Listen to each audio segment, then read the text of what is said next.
quickly, do you have a vice chair? We do. That's Bob Wolf, which is over there. Who's the vice chair?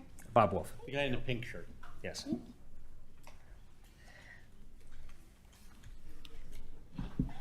Okay, at 6 o'clock, we're going to get started. Welcome to the Board of Adjustment meeting. We're going to take a roll call. So, Leslie? Mr. Cooper? Present. Mr. Nelson? Present. Mr. Mead? Present. Mr. Kent? Present. Mr. Strauss-Say? Strauss-Saw? Thank you. Ms. Rathburn? No? Oh, they're alternates. Milton Jones? Trust me, he's here. Vice Chair Wolf? Here. Chair Elfman? Here. You have a quorum. Great. And Mohammed, do you want to introduce who you have with you? Good afternoon, Board. Yes, we have Mrs. Rhonda Hassan, from City Attorney's Office. And to my left is James Hollingworth, Birdford, and I have Shakila Crawford and Jasmine over there, our clerical help. Am I missing anybody? No, thank you. Okay, thank you so much. And Rhonda, were you introduced? You did, yes, Okay. thank you so much. Thank you. And Mr. Chair, if you could please show Ms. Rathburn also in attendance. Late, but here. If you can please show Ms. Rathburn also in attendance. Thanks. Great, thank you. So noted. So we're going to start with the Pledge of Allegiance. Mr. Cooper, will you lead us, please? Right there. And the flag's behind you. Pledge allegiance to the flag of the United States of America and to the republic for which it stands, one nation, under God, indivisible, with liberty and justice for all. Thank you. So, approval of the minutes. I understand that there's a change. I have a motion to approve with one change. What is the change? There's a typographical error. There's a typographical error in the spelling of Mr. Cooper's name. If we could fix that, unless you want to change your name to Copper. Up to you. I'll second it along with the change, but I've been called for, so thank you. Thank you. And before we do that, I understand from staff there is one other change. Sorry, may I just make note that the motion was by Mr. Nelson and second by Mr. Cooper. Thank you. Can I have one other change, Mr. Chair? Yes. On page 14, the first paragraph. Microphone, Bob. Mike, sorry about that. I think it's on the first paragraph, or a second, right in the bottom there, it says, Mr. Nelson said his discussion should have taken place when the board heard the item, and I was joined by Mr. Wolf on those concerns. Just have a little note that I joined him with that concern. Okay. Although, honestly, that entire discussion took place after the matter, and I'm not sure it's appropriate in the minutes to begin with. So rather than adding you, Bob, it should probably be stricken in its entirety. Okay, I'll defer to you. It occurred after the matter. Okay, we can defer and just strike the whole thing if you want. Okay. And, Mr. Chair, yes. if I could, we received an email late this afternoon from council on case 2304004. And counsel for the applicant believes that the board voted on the last request for variance, notwithstanding the fact that the minutes reflect otherwise. I'm advised by staff that because the email was received so late, they haven't had an opportunity to research that, but I wanted to just bring that concern forward. Can we take a look at which item that is for a second? Right, That that's would be on 6. page 10, right, it was item 6. Item 6 from the on minutes. page 10. And the last paragraph states that Mr. Nelson noted that if they approved the second variance request, it negated the need for additional screening in the third in the third variance request. But Mr. Shine went for it anyways, just in an abundance of caution, and I do believe our motion incorporated all of those variance requests. Is my Okay. We just wanted to make sure. Yeah, we just want to make sure. So we'll have to amend those minutes accordingly and go back and research who made the motion and seconded it. Well, you made You it, made but it. who seconded it? We don't know. We don't know that yet. Mr. Chair, Sure. I guess I'm kind of confused. We have a motion, a second on the floor. There was another item added as a possible change. We haven't voted on it yet, and now we have this discussion of something that we don't have an answer to. Should we not vote what we have on the table, or vote this thing, vote to change the minutes down and then have this discussion? Because Well, I'm completely Mr. confused as Cooper, to let what. me modify my motion. Okay, I move that we defer the approval of the minutes until the August board meeting, so that we can get clarification on that point and be able to have a clear vote. Okay. Okay, so now we have a motion and a second to defer. Okay, motion again. To Okay, defer the question? motions to defer the minutes until our next board One meeting. second. Do they need to, since they made the first motion, do they need to, No. We never voted. I modified mine. okay, second of all, there was a comment on the minutes regarding a paragraph that you're asking prototype to look at, which was on page 3 to delete, what was that you asked before the attorney? When you guys find it. A second, we're almost there. Page 10. Page 10. Here. There we go. Okay, you're right. So it's at the page 10. It was case number 6, at the very end of case number 6. No, that I understand. It was something that Mr. Nelson mentioned before the attorney referenced it. There was a paragraph he asked to be struck from the record. Oh, that was the one with you and Bob Wolf. Maybe it was page 3. Give me 1 second.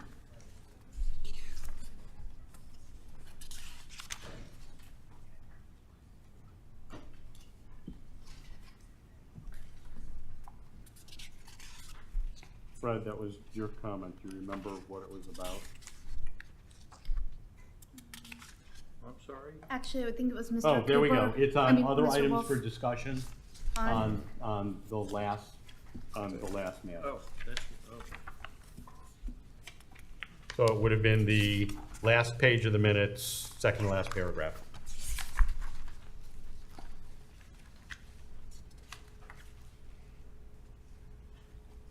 Starting with Mr. Strassaw. Mr. Strassow, yeah. Okay, thank you. Okay, if you could take a roll call, though, for the approval of deferral.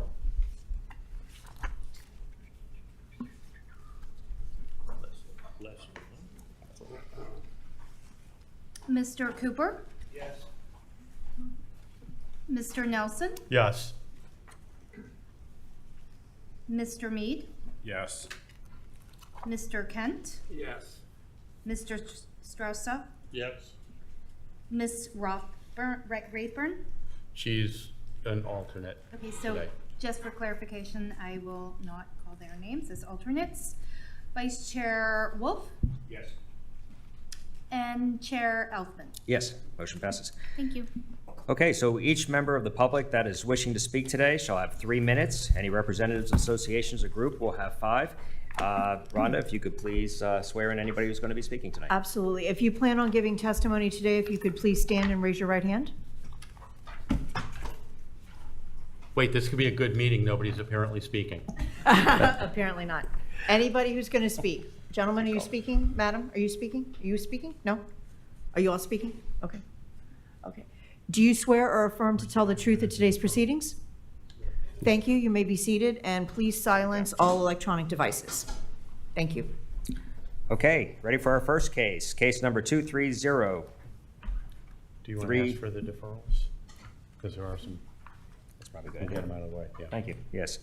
Is there anybody here that is looking to have their case deferred? Where's the guy who needed the deferral? Okay, well, I guess we'll Okay. figure it out when he doesn't show up. It was a good thought. Thank you. Okay, so the first case, case number 2303-0001, 831 North Federal Highway. Esaias Gonzalez, if I have that name right. Anybody here? Going once? Going twice? Chair, I move to defer indefinitely, table indefinitely. Pursuant to our last meeting's request, it's the third time they've not been here. Discussion on that. Yeah. I'm gonna second it for the purposes of discussion. Okay. It's been deferred, I think, 2, maybe 3 times. Was deferred the first time during the flood, the rainstorm meeting. And then I think deferred again, so this would be the third deferral. Okay? I've been on boards before, I've never had an item deferred 3 times.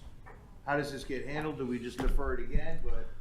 Well, and deferred on our motion, not the applicant's motion, so that we're clear. Right. Because the applicant has not shown up. Correct, but how many times are we gonna defer something before we just kick it back and let them resubmit? I think we're gonna find out in a few seconds. That's why I'm asking. Okay, that's a good question. Now, I want to make sure we're clear, because there was someone up asking the chair if he could get a deferral tonight. That wasn't this case. You sure that wasn't this case? Positive. Okay. So what do we do when? people Well, don't we've show got up a three motion times? and a second. I have a motion to table indefinitely. That means, And we've got a second. Let's take a vote. Second was by Caldwell Cooper. Correct.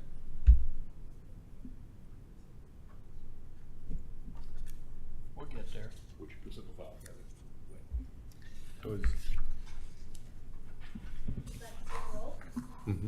Yes? Yes, please. Sorry, Leslie. That's okay. Definitely means it's done. No.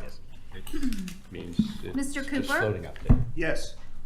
Mr. Nelson? No. Mr. Mead? Yes. Mr. Kent? Yes. Mr. Strassow? Yes. Vice Chair Wolf? Yes. Chair Elfman? Yes. Passes. Motion passes. Thank you. Next case, case number 2301-0001, 1724 Southwest 4th Street. Thank you. Chair? If you I need clarification. How does it work from our end? I don't know. That's why. That's why it was posed the way it was posed. But I didn't So- think it was an issue because I didn't think the vote was going that way. I don't know. Sounded like me the last time. If he ever comes back and we just put it back on the agenda, Gotta renotice and. renotice and do same things. Okay. That's what I just wanted to be, because there is no such thing in the code tabled indefinitely, so that's why I'm You saying. could probably add some more to it, is that their signs weren't even up on the building this time, Okay. which kind of tells me they're done. So The council could correct me, but a motion to table indefinitely basically dismisses the issue indefinitely, period. It's What tabled. what about if they come back next month or 2 months from now, and we can just put it back on the agenda and That's, renotice it Right, with the same case number? yeah, Okay. because it's been tabled indefinitely, so whenever, if they come back, they still have to comply with the notice provisions and the time Start all over. deadlines, but. yeah, They have to they start can all come over. No, they don't have to start all over. And It's what up on about the notice. 180 days, the state law? Okay. That's why I brought it up for purposes of discussion.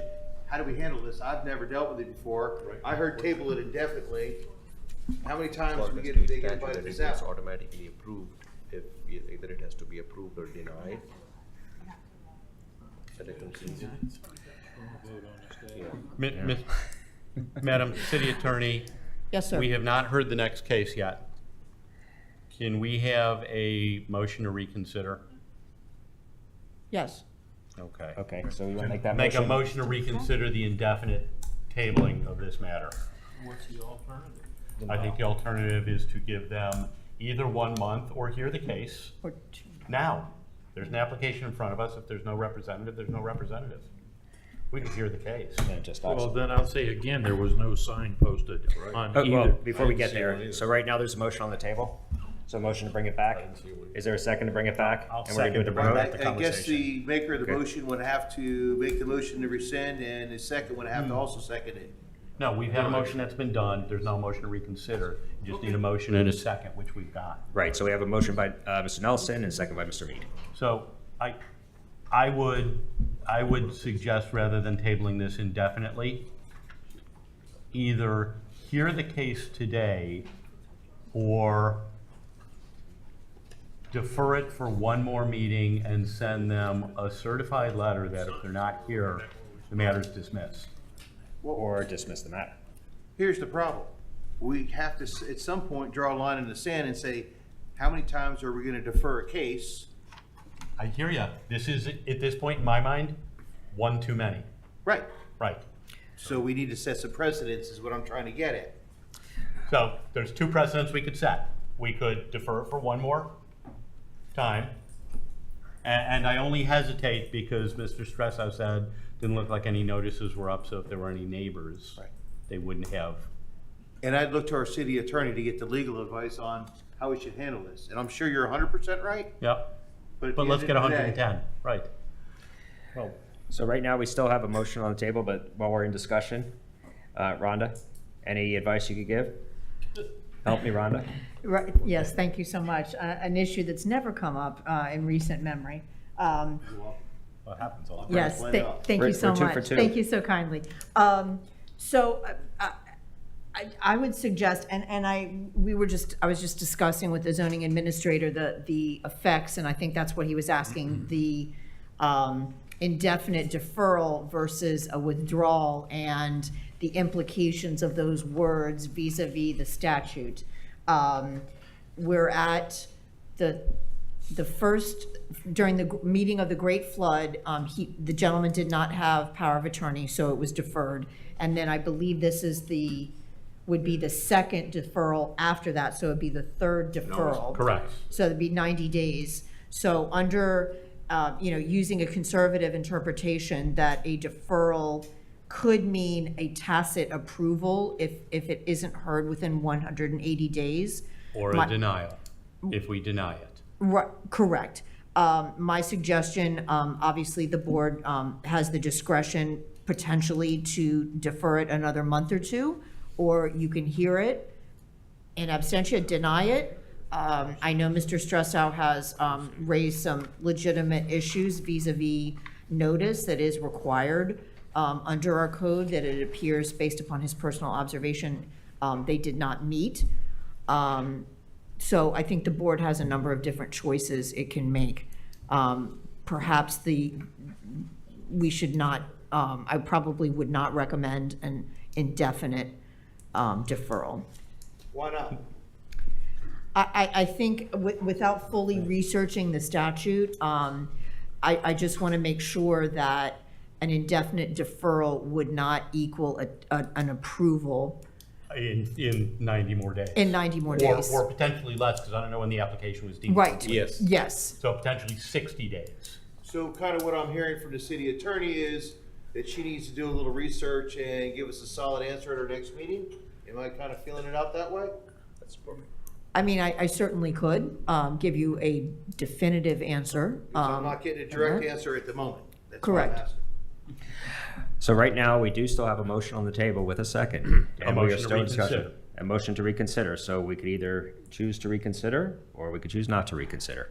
So Call the the motion, we have the motion and the second. Do we have any further discussion on this? Can I just make a voice in? Sure. This is discussion. Go for it. After Hard to make 3 you guys months or stand there with the baby. three periods, I think we should just hear it. Then Well, I we'll, see- we'll, we'll get there. We still need to That's get next. past the motion for consideration.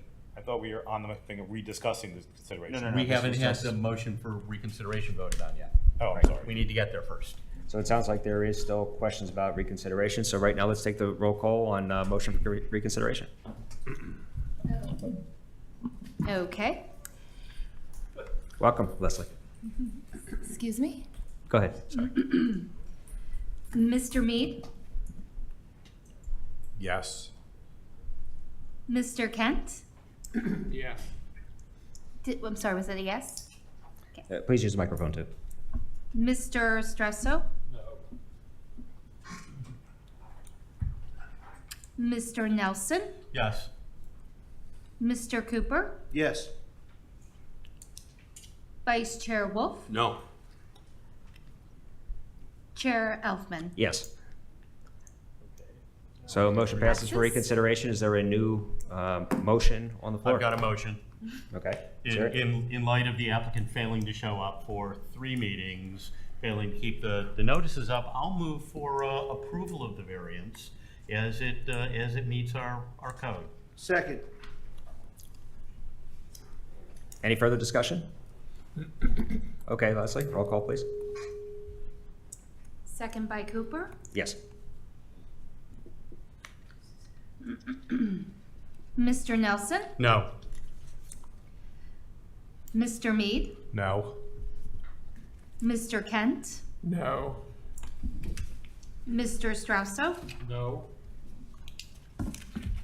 Mr. Cooper, No. It's stress out. It's like It's close enough.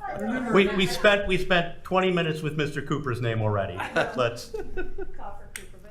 We're fine. Go ahead, That's the Leslie. new board members. okay. That's the new board members. We better warn Milton and Pat. too. Stress out, did I say that correctly? That's You're good. no on me. I'm sorry. No. Okay. Vice Chair, oh wait, Vice Chair Wolf No. and Chair Elfman. No. Okay, motion fails. Might be one of the Pass. first unanimous votes we've taken in a while. That's great. So we're going to move on to the next case again. Case number 23010001, 1724 Southwest 4th Street. Before we hear, if we could have, please have disclosures. You changed. 2. No, this is case number 2. You did case number 2. No. That was case number 1. We could all take a deep breath here, but let's, please, if we would, disclosures. Bill? Sorry. Disclosure? Disclosures? Disclosures on this particular case? None. Okay. Doug? No. Howard? Nothing. Drive by? Fred? Site visit?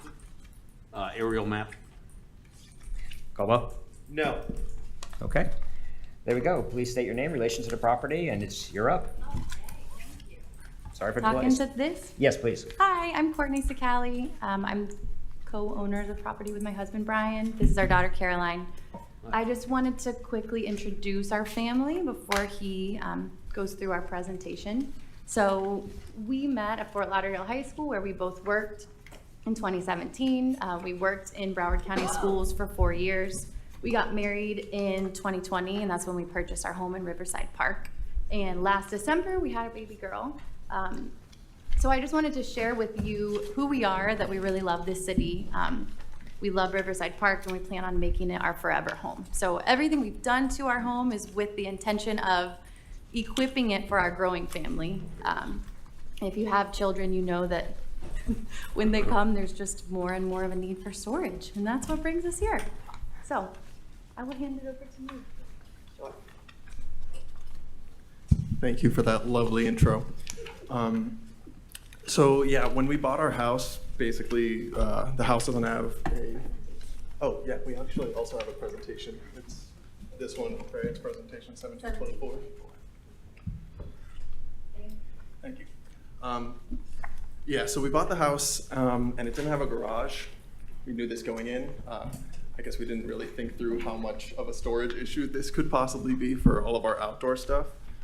It did have a shed existing there, just under 100 square feet, but that quickly started to become an issue and we started filling up. We started running out of space. We also have about this is a little conservative and says I think 60 square feet of closet space in our home. It's less than that. I measured with measuring tape. It's about 40 square feet. Anyway, we're planning on having more kids, so we were just concerned about storage and wanted kind of a bigger shed. Now, on a quick Google search, this is a little bit of naivety on me and my father's part, who is here also. We saw that per Florida, sheds that are less than 200 square feet used for storage purposes are exempt from permitting. Again, naivety. We didn't think to check local ordinances, things like that. So we were like, oh, we could build a shed, right? So we started building this shed at 10 by 16. to give ourselves a little more space than would typically be allowed. I believe 100 square feet is what is currently allowed. We also made it a little bit taller. As you guys know, we get some flooding here. This is actually the current shed that we have built, and we raised it up a foot off of the ground approximately, and still you can see the water line is actually just right there. So I guess we built it to the perfect height where we're not getting any water damage. But yeah, so the max height that's allowed is 10 feet, and we had to build it up a little bit in order to avoid flooding. And so we're at about, I believe, 11.5 feet tall for our shed height. And really the purpose of this variance is we're a growing family. We wanted to be able to have just a little more space for Christmas stuff, all of our outdoor stuff. When the baby gets a bike eventually, when she's old enough to ride a bike, things like that. And therefore built a shed that's a little bigger than what would typically be allowed. I don't know if it's a question kind of thing, or if I just present and that's it, or. After you speak, we're going to have any questions from a member of the public, and then we'll bring it back to the board, which may have questions. Okay. Yeah, I guess that's kind of our situation here. So we could do questions. Thank you. Is there anybody from the public that wishes to speak? Yes, sir. I guess I could ask that you move away from the microphone. And sir, if you could come up. Were you sworn in? I was. Okay. Thank you. If you could please, when you get to the microphone, state your name and your property address. Michael Keith Moat. I'm at 1709 Southwest 4th Court. I'm one of the properties in the rear of the applicant tonight. His property actually splits my property, so I only share a portion of his rear. And to the west of me, the other lot shares the other half of his rear. Very nice people. They've done a lot of great things to the property. Listen, we've been here since '04 in our house. We have a tri-level. So we're one of those Gale tri-levels that you see there in Gale Isles area by Strahan. So we're up a little bit higher. I have pictures of what the shed looks like from behind our property. We are not opposed to the shed per se. We're opposed to the location. It's right kind of in our face, not kind of, it's in our face. So I'm here tonight to oppose only the location of it. Not, we don't have a garage either. We've just learned to live with it. So any questions? I have some pictures too, if you'd like to. Or just, Sir, I have a couple of quick questions. sure. I have a couple of quick questions for you. So I noticed you said you've got a tri-level and you don't have a garage. I'm not sure how you do that, but I'll still ask the question. Sure. Do you have a shed in your backyard? It's built onto What? It's built onto the side of the house. Built on, about how big is it square footage wise? It's probably 5 by 10. It's Okay. just on the side of a house. Right. It's very small. I can barely. Like the standard side of the Right. house shed? Right. Okay. I think when I purchased the house in '04, it had a smaller shed on it, removed it. So, like I said, they're a very nice family. I have no problem. They have a generous backyard. The reason is the canal was never excavated through back in the 50s when they were completing that subdivision. So, that's where we are. Thank you. Does anybody else have a question for the speaker? Okay, thank you, sir. Appreciate it. Sure. You could hand that in. We'll make sure that becomes part of the record. You could hand it. We'll have it passed down. Thank you. Is there anybody else from the public that wishes to speak on this matter? Okay, in that case, we're going to bring it back to the board for any questions, comments. Mr. Chair, I do. Okay. Brian, right? Yes. Brian, the sheds, this is not a store-bought Lowe's shed. This is something you guys built? Yes, we do. You want Something to speak? Grandpa built. Something Grandpa built, okay. Yes, yes. Got it. It was a father-son project. Just so you know, so And I'm sorry, you're going to have to, if you're going to speak, we're going to have you introduce yourself. And you said you have been sworn in, correct? yes, I have. Okay. Ed Sicali, You could just, yes, Brian's father. father, got it. Yes. So in 2020, I was diagnosed with stage 3 lung cancer, and when he decided, or when we decided that we would get a shed, the choice was to build one, or, well, actually, the easiest thing to do would be to buy a shed and just bring it in. I wanted to build the shed with my son for two reasons. First, to have time with him, and second, so that my granddaughter could look out the window and see something that her granddad and father actually did. So that was the reason we didn't go with a store-bought shed. Thank you. Does anybody else have any questions? Bob? I guess, Microphone, Bob. I noticed that the abutment on the rear properties when I was looking at the aerials and was wondering if there was any concern or, and I guess just the question would be to make your neighbors happy if there was a minor movement of that or something on the, I mean, is that something you're interested in doing or?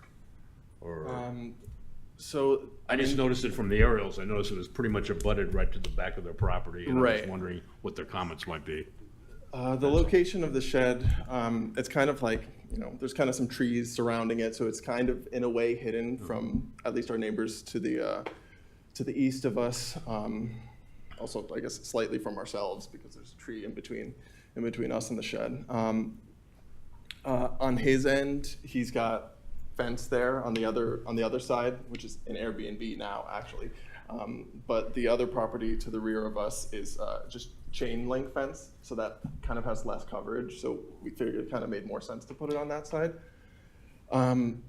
If it was something that we thought would be easy to move, I would honestly be fine with it. The way we built it, because we had to build it up for flooding, we kind of did posts as you would a fence, right? So that's cement.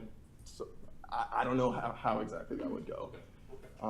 That's my only concern. If it was, if it was your decision that like we have to move it or this thing can't exist, that's another story. We could think about how we could try to do that, but I just don't know what that would look like logistically. We could also be amenable to like add a whole bunch of.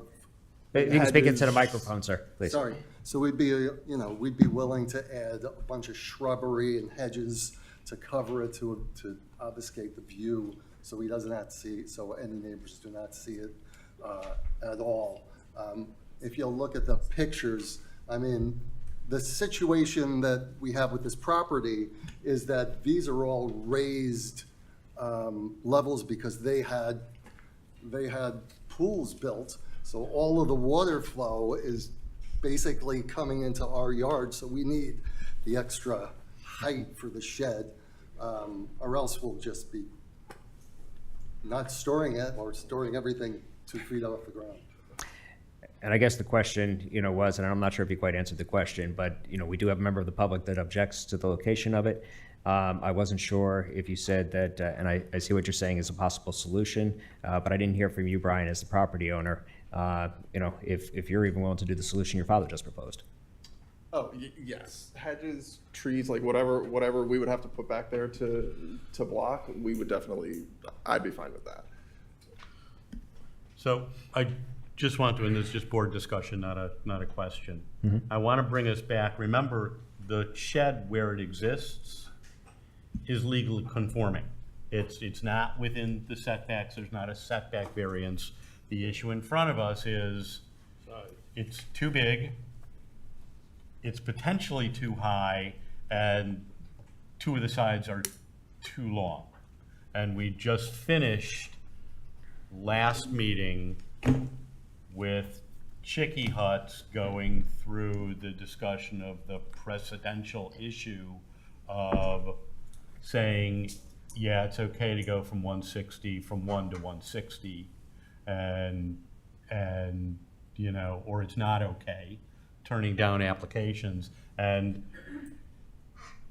moving it doesn't solve that problem. If we're concerned about a precedential issue, the issue is really, it's too big. Again, I'm not necessarily convinced it's too high, because I'm not really sure where we're measuring the bottom from, given the flood elevation concern. I don't know if the structure is 12 and a half feet, or if it's sitting 12 and a half feet up. And that's, I guess, a question for staff. Yeah, Board, since you asked the question, this variance request is not for the setbacks. As shown in the variance request, the Well, I'm location. talking about the height. So- The height is, what they have shown us is 2 feet high. Right, but is that the height of the structure from bottom of structure to top of structure, or from ground to top of structure? Because it sounds to me like they've offset it to avoid flooding, and in my mind, that's a completely different issue. Doesn't solve the it's too big, but potentially solves the crown of the roof. Yeah, that height that we listed in the request, we assumed it was just from ground. We're not, we're not labeling the height of the structure itself. Concrete slab to the height, how high is that? Yeah, it's on posts. So from like grass or dirt, I guess, there's no grass under there. From dirt to top, was it 12 and a half or 11 and a half? No, I think it's 11.7.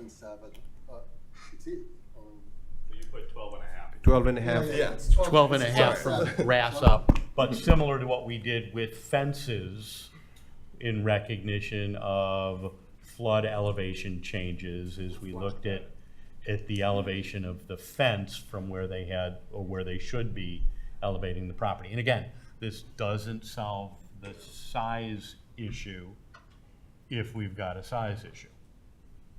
But where it's located, notwithstanding your concern, sir, is a completely legitimate place for a shed under our code. Is a good neighbor, he may want to shield it with a little bit more landscaping, but moving it doesn't solve the variance issue. Okay. Or the I precedential understand that. concern with the variance issue. Which dimension is along the back of the line? Doug, if I could ask you to use your microphone when you speak. Back Just leave it end on. is, oh, sorry, Which dimension is along the back of the fence? 10 feet is along his property, and then it's 16 feet going Into the deep property. into mine. Right, so it's too deep, not too wide. Yes. So if you cut a couple feet off the back, it would, and I know that statement makes it sound a whole lot easier than it is, but if you cut a couple feet off the back, it's conforming on size, Yes. may not meet your needs for storage volume, but I think you just heard from your neighbor, he's got a 5 by 12.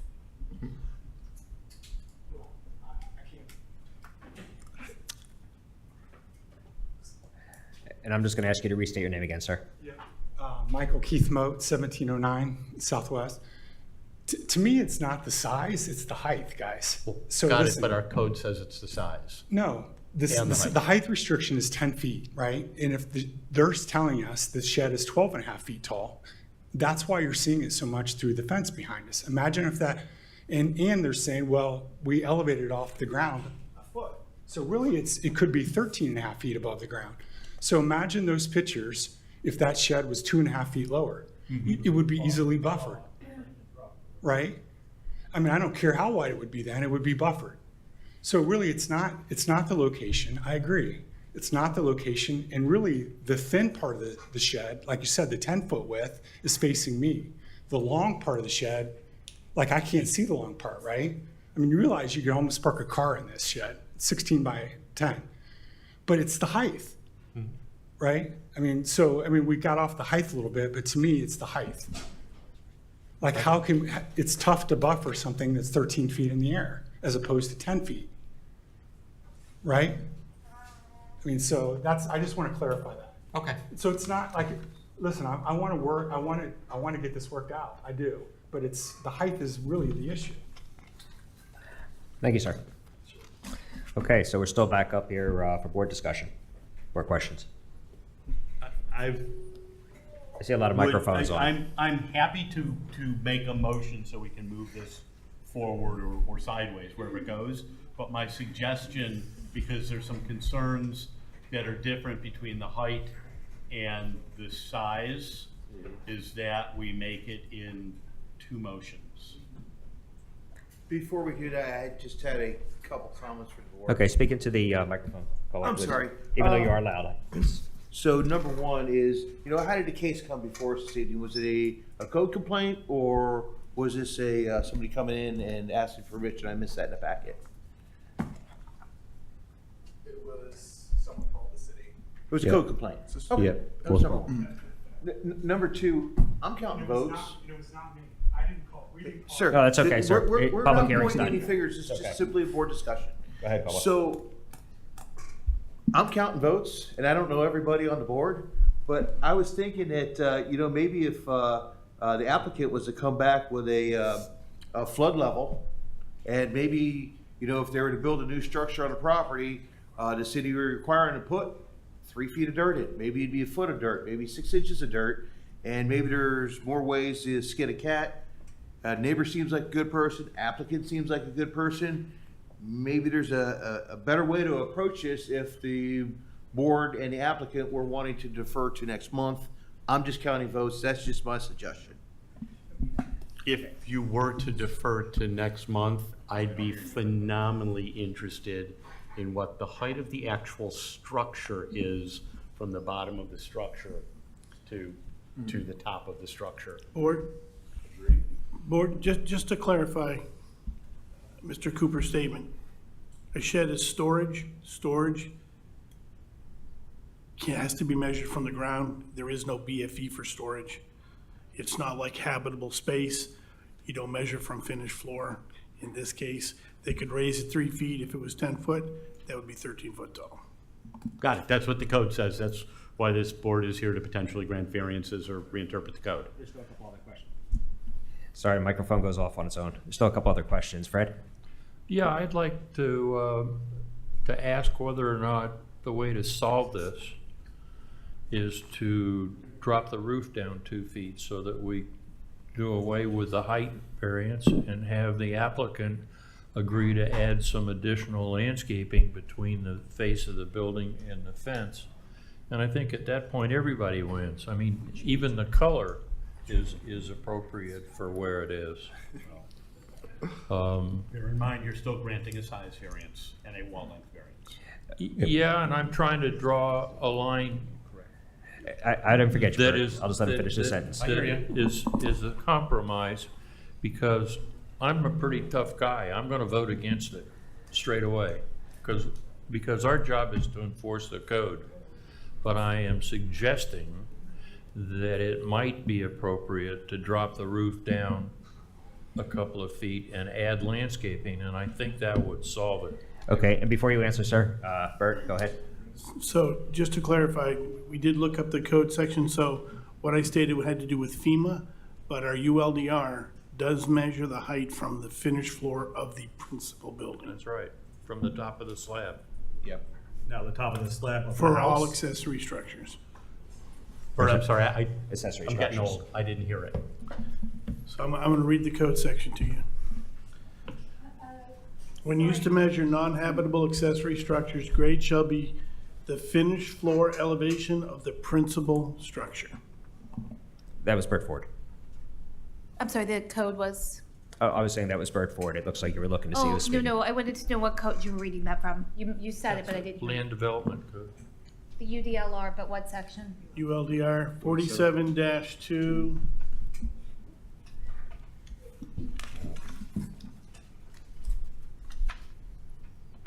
Doesn't say it on here. And of course, there's no G. elevation on this survey, but that's okay.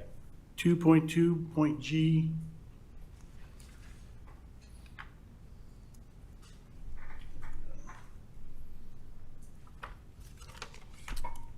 Two. But Thank you that's so much. that's also measuring as it relates to the principal structure and not Right. ancillary. Okay, So so, it gives you a bit of an insight as to where you'd like to measure the height of the shed. so does anybody have a question for the applicant while they're still here, or are we ready to take a vote? Either one. I'd love to hear from the applicant with respect to Mr. Stressow's suggestion that maybe you seek a deferral. Go back, I would look for that measurement, finished floor of your principal structure to top of roof. See if you can modify that roof. You're not gonna need to physically modify the roof to come back here, but you would need to be able to say if you can modify the roof and provide for that modification.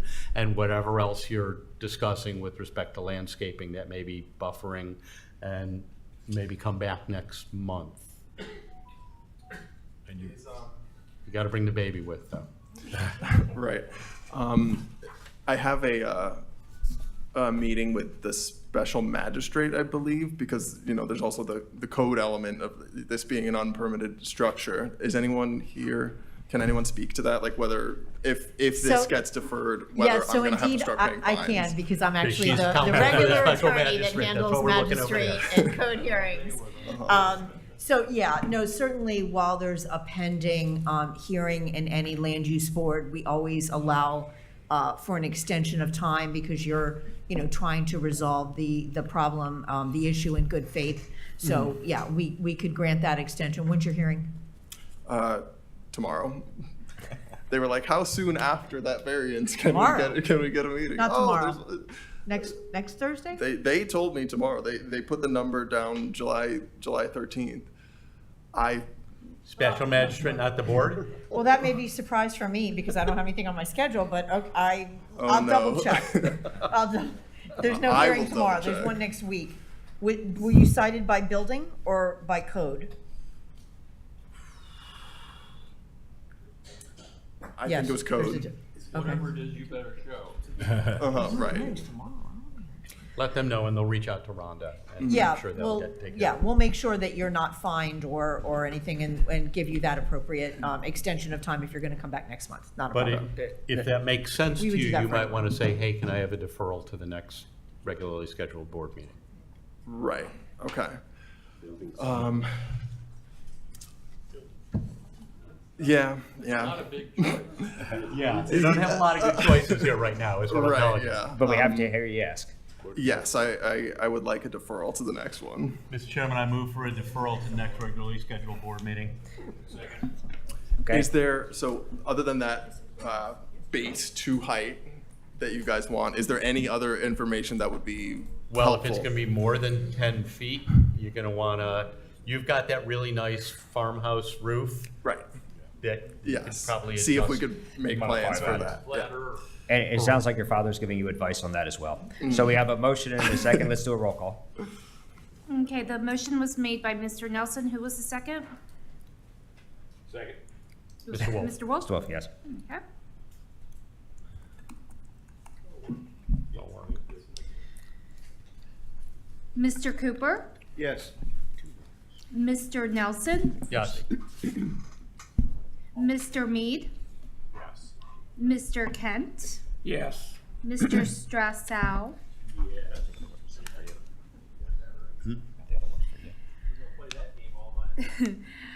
Vice Chair Wolf? Yes. Chair Elfman? Yes. Motion passes 7-0. Thank you so much. All right. Thank Bring the you. baby back. See you next month. Sir, your hearing is scheduled before the magistrate on August 17th. Yes, And I'm on that. Do you know if I'm on that? you are on that docket, yes, staff checked and verified, so, You will hear from us You'll before you hear- yeah. go back there. yeah, so you'll be fine. Make you skip that one. Great. Next case. Third on our agenda, case number 23030003, 5560 Northeast 26th Avenue. Disclosures, please. We're going to start with you, Bill. Bill, any disclosures for the property on our case number 3? No, sir. Okay. Doug? No. Howard? Drive-by. I did a drive-by. Fred? Site visit. There's a map. Site visit. Property appraiser's office and the aerial map.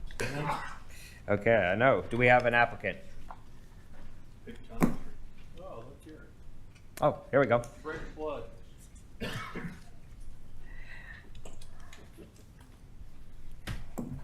And if you could please state your name, your address, and the floor is yours.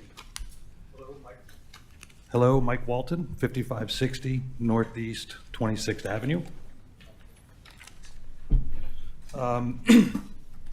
We moved into this property in 2012, recently married shortly thereafter, and had a child. This is our forever home in Fort Lauderdale. I grew up in Fort Lauderdale in the 80s, and have been living here since, with a small little stint out on the West Coast. But for the most part, grew up here. My family's here.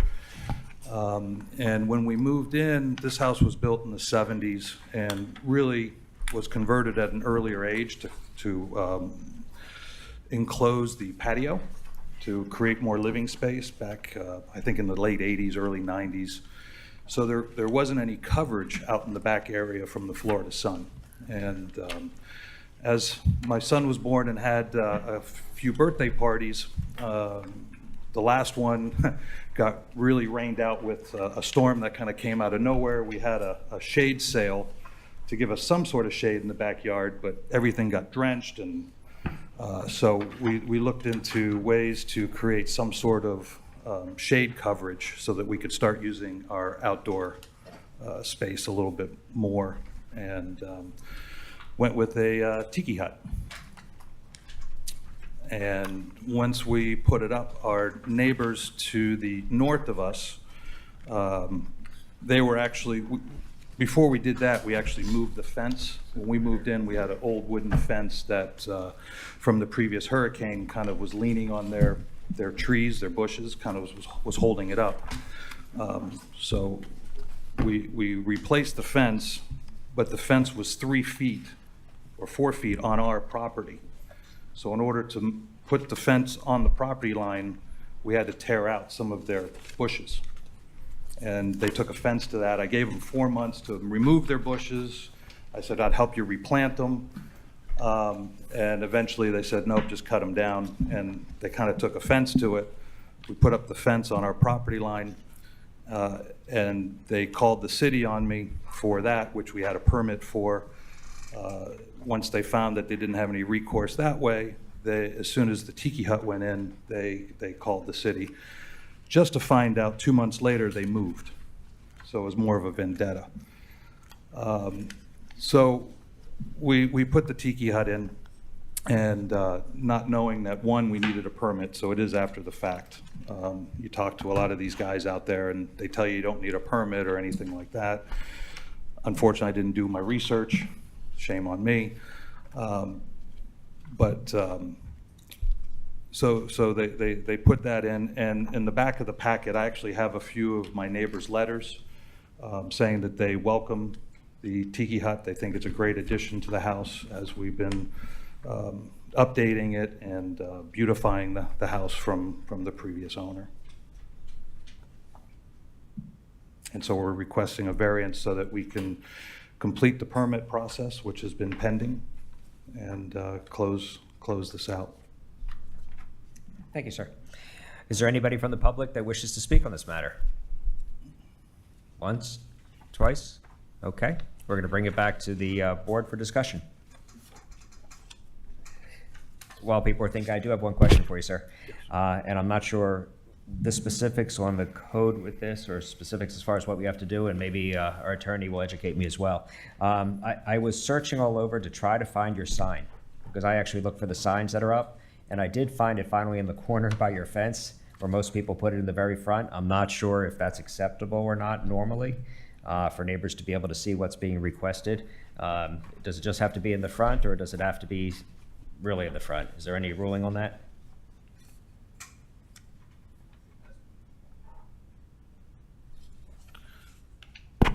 It has to abutting a right of way. That's what the code says.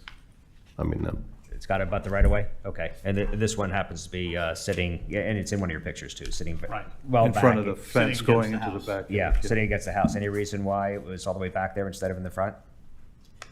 Just because that's where the tiki hut was. If somebody was walking by, they could see it from the fence and see that there was a notice.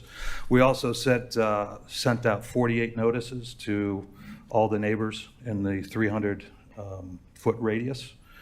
Several of my neighbors contacted me saying, good luck tonight, et cetera, et cetera. One of them actually offered to come tonight to speak on my behalf. He's an elderly gentleman, my next door neighbor on the other side, and he actually just fractured his hip.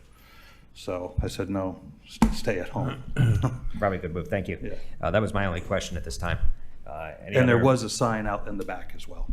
Okay. I did not go onto the property itself. Well, it's on And, the water, so yeah. Right. Okay. There was So I 2 had to- signs. I had to assume on that one. Okay. Anybody else have a question? I have a question for staff. And in the microphone, please, Doug.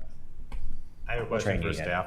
Is there is freestanding structure allowed to be attached to the house? What does freestanding mean? It has to be independent of the main house. It is not attached to the house. It's adjacent to the house. Yeah, it can be adjacent to the house, but there has to be a quarter inch, half inch. There is no separation requirement, basically. You know, it has to be independent, not anything structurally attached to the main house. Okay, thank you. Thank you. Questions, Fred? I know Well, you're waiting. and I also have a question for staff when you're done. Okay. How far is Tiki Hut from, not the end of the dock, but actually the wall to the water? That is that was a little bit of confusing on my part too. That is 7 feet from the drip edge, 8 feet from the posts. We also have batter piles, which extend out another 2 feet. And my understanding, we need to redo our dock, so my understanding is that all seawalls need to be raised in the very near future. So that would encapsulate the seawall batter pile as well, so it would actually extend a little bit further out into the waterway, the seawall cap itself. Okay, so once you do that, what will be the distance from the hut to From the the waterway. outside, the water side? 10 Wet feet. side of the wall? 10 Water. feet. The batter pile's 2 feet. Thank you. Done. I think the code reads, in case I might be wrong, but it's the wet face of the seawall is where the measurement starts from. Okay. I go back to the definition of freestanding structures, 4919-2P. And it talks about location and distance off the rear yard setback, and talks about the size limitation of a maximum of 200 gross square feet. Is that measured from the drip edge of the overhanging Roof. palm fronds, or is that measured from where the vertical wall would be, i.e. where the posts are, first off? That would be measured from the overhang, the outside edge of the overhang. Okay. Different from how we measure a house square footage then? Correct. Okay. And is that evident in this definition? That we're measuring it different from how we measure other structures? Chair, let me answer that.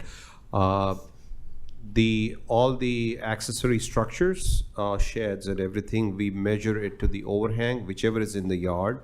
It's historically how we have followed it from 30, 40 years, as far as I know. That's what we follow it. The roof area, including the overhang, we measure it, the setbacks to that. And usually for a principal structure, the setbacks goes to the wall. Overhang is not included, but in this scenario, the overhang will be included. Okay, and then second, it talks about maximum of 200 gross square feet in area for that portion of the structure protruding into the required side yard. So where does that measurement begin and end? And I'm sorry, I think I put the word side in, and side wasn't in the sentence. Required yard area. Required yard. Go ahead. On the applicant's site plan, he has a dimension string of 7 feet from the back of the roof to the water. And then there's a 3-foot dimension from the top of the roof to the setback, which is the accessory structure setback. The way that the code is written, you have to continue farther all the way up to the 15-foot rear yard setback for the principal structure. That code section that you cited, it talks about the portion of the structure that is in the rear yard setback. So anything that extends beyond the 15-foot rear yard setback towards the water, that's the only portion we count. Okay, so I want to make sure I'm clear. So the 200 square foot gross area is measured for those areas that are either in the side yard or in the rear yard? Correct. Well, in the rear yard setback, not in the rear yard, in the rear yard setback. Correct. So does he really have too big of a chickie hut? Because it looks like most of it's not in the the required yard setback. It's written in the agenda, it's by two, I think 26 square feet, too big, that's all. The portion that extends into the setback is, I think, 226 square feet, so the request is for only the extra 26 square feet. Huh. Which leads me to. Caldwell, hang tight. All right. That's also I'm going to take an order. I see it, though. I see when the red lights turn on. I'm sorry, were you finishing a statement? No? Okay. Fred had a question. I'm going to get Yeah, to you well, next. I Caldwell. guess that my question was along the same lines. And if Mr. Malik is suggesting that we measure to the tip of the fronds, which adds another foot or 15 inches, I guess he could come along and kind of use a trimmer and cut the fronds off at the 20 by 20 foot dimension. Is that? If it's constructed that way, that would be a possibility, I suppose. But his roof overhangs 3 feet beyond the 10-foot setback line for an accessory structure. So he couldn't cut it back 3 feet and not be over that building line. No, you could reduce it some. Possibly. Okay, thank you. Caldwell. Mohammed, I don't mean to hold your feet to the fire, but you were asked a question and you said we historically take the measurements for the last 40 years. Concerned me because it doesn't say that this is what the code says. You said we historically measure it, and that is not a definitive answer. And I don't mean to hold your feet to the fire, but I'm just curious to what it actually says. Okay. The code Notice says- it wasn't the lawyer on the board asking that question. The code Let's point says that out. 200 square feet area for the portion of the structure protruding into the required yard area. Whatever is protruding in the required yard area, that's why we include everything. That's what the code says. I mean, thank you. Thank you. Is there any other questions for the applicant? And use your microphone if so, Fred. Yeah, I gotta keep at this because I don't quite understand it. So the structure, and I'm referring to a sheet that doesn't have a SP1, I guess, which is a sheet that has the gazebo that's colored pink. It says that the gazebo in the detail is 22 by 22. What you're saying is that the only area that is counted is the area that projects beyond the rear yard setback towards the seawall. Or the side yard setback towards the That's neighbor. correct. Okay, so that's how you came up with the 26 feet or whatever. Yes, James, and it was a very complex thing even for us. It Yeah. took, Well, yeah, my believe me, you eyes- know, we did a sketch. It took quite a while just to make sure what we wrote on the agenda. Yeah, well, It took me and James, you know, that's why, you know, I said, James, let's take a copy of what we did. So we know the questions is going to arise, and that's why James, we. Mohammed, could you guys pass that Sure. up here? Yeah, my eyes can't read what is on Well, it's the okay, I'm gonna exhibit. borrow your reading glasses. thing, but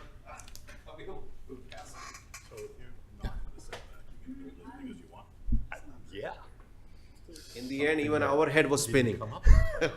Well, We finished it. it sounds to me like, do the palm fronds project beyond the beam? No, Yeah. kind of is in, can they be cut off? Well, they drape over it. They probably, if there was a way to push them down, because once it comes down, it's more of a vertical surface, so Well, they're, I'm trying to whittle on the 26 feet. yeah. 10 yards, so we've got 3 by 24 is 72. While it's being studied, anybody else have any questions in the meantime? That's for the people that can't squint and look at what the SP1 is. But it's still too high as well. Well, it might be too high.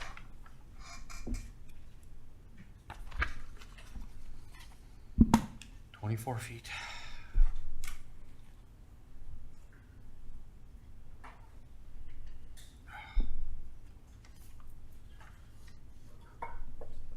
You guys want to see this?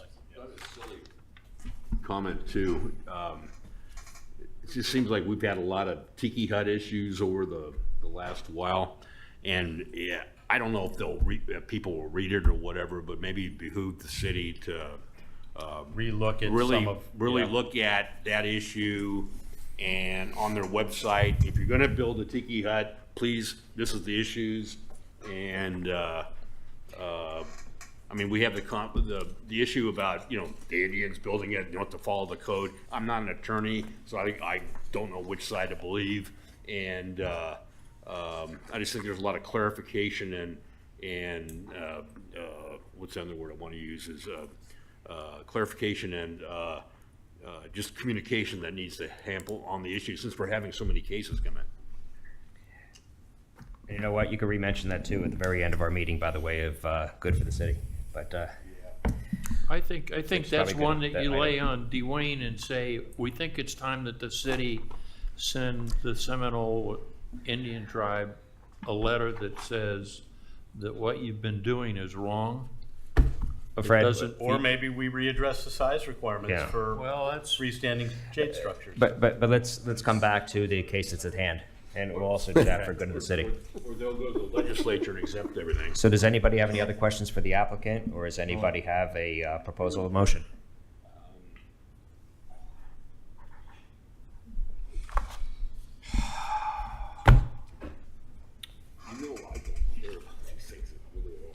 well, we turned somebody down at the last meeting, so I'm not sure that we have a choice. Well, I'm not sure we had this deep of a discussion as to what's actually outside to be measured for 200 square feet. Well, it's not 200 square feet at this point, it's actually the height, I think, which is the real problem. And, You don't see it from the front of the house. One of the pictures, I made sure yeah, that, but then if you go over what I did on the other side, on the east side, and look back, and incidentally, there's a cheeky hut on the other side of the canal as well, so we may be dealing with another one there. And I'll also mention the fact that even though I did take a look from the side of the house, just based upon how your house is there, and I said, wow, that was a tall, cheeky hut. But I actually even put that in my notes. So just in general, so you're right, I did not see it from the front of the house, I saw it from the side. right. So is sorry. we look at how we measure things, and this goes back to the manner we just had a little while ago, right? Houses are measured one way, sheds are measured for height another way, and chicky huts are potentially measured a third way, from the From the quote unquote, surface. from the ground. Well, on the surface, it's underneath. Well, if we're measuring it from the surface, this thing is going down into a raised, elevated tiled patio. I don't know that it's 12 feet from the top of that tiled patio. Right, but if the gist of this originally was a house is 12 and a half feet high, this should be the height of a house, not towering over it. Correct, but you're seeing the low point of the roof. Well, even the Right high there. point of the roof, Yep. it's towering above any part of the house. So I guess the question It's in on my scale mind, with the neighborhood. if you looked at the finished floor elevation of the house to the top of the chicky, which is what we just said the code says for sheds, is it too That's high? not fair. What? I said, that's not fair.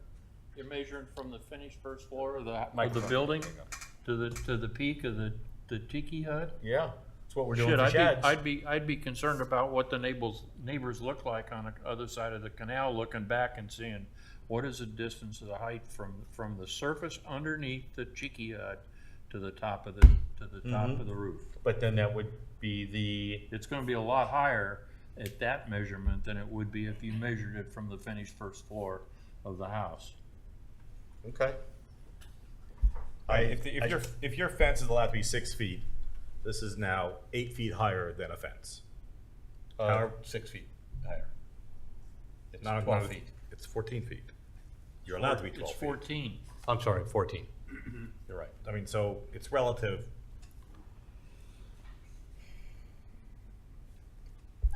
Now, again, without kicking stuff down the road, I'd really like to know what that floor of the patio to roof elevation is before we make a decision on. I would too. And is staff able to give us that answer? Pardon me? Are you able to give us that answer at this time? The floor to roof elevation, is that was the question, Howard? I don't think so. I think right now, In your elaborate discussions that created this magical drawing, did you relate to what the? it's the drawing we created was for the square footage, because Was just square Didn't have footage. anything to do with the height. the height, what they gave us, that's what we went by. Sir, do you by any chance have in your permitting for the patio or whatever, and floor elevation for the patio? I'd have to go back and look. I don't, you're talking about the patio compared to where the floor elevation is inside the house? Well, the patio will give you what is basically the floor of the chicken Right. to the top of the chicken. It says 14 feet. Yeah. Got it. The drawings, Measured top from of- where is what I'm trying to figure out. The top to here. The base of the post to the top point is 14 I feet. don't know that measurement. Here, this is 8 It's feet. 10 and feet it right there. It says, Okay. top of hut. The measurements were done after the fact.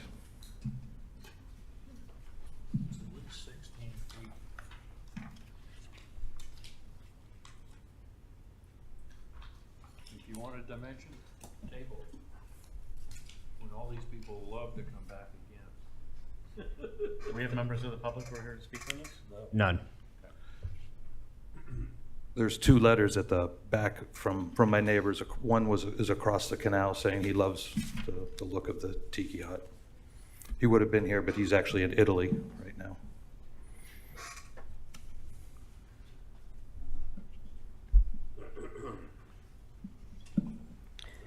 It looks like there's a lot of studying going on, just be patient. Well,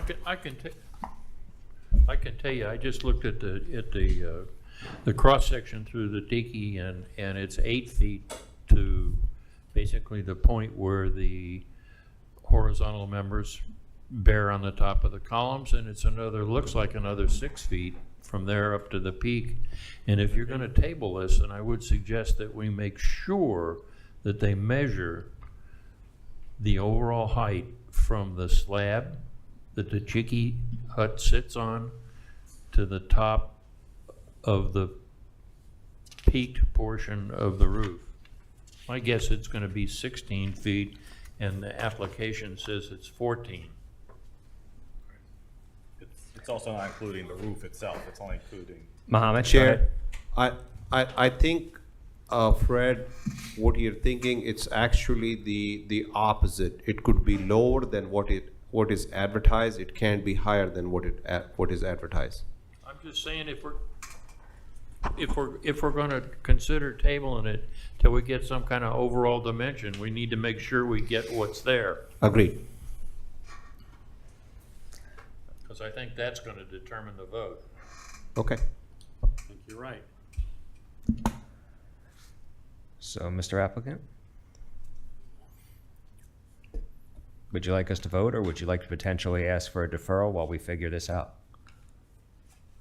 I think I'll ask for a deferral. That is a really, really good decision on your part. Thank you. If we could have someone make the motion to that effect. Move to defer to the next regularly scheduled meeting of this board. Second. Okay, motion is second. That was second by Mr. Wolf. Roll call, please.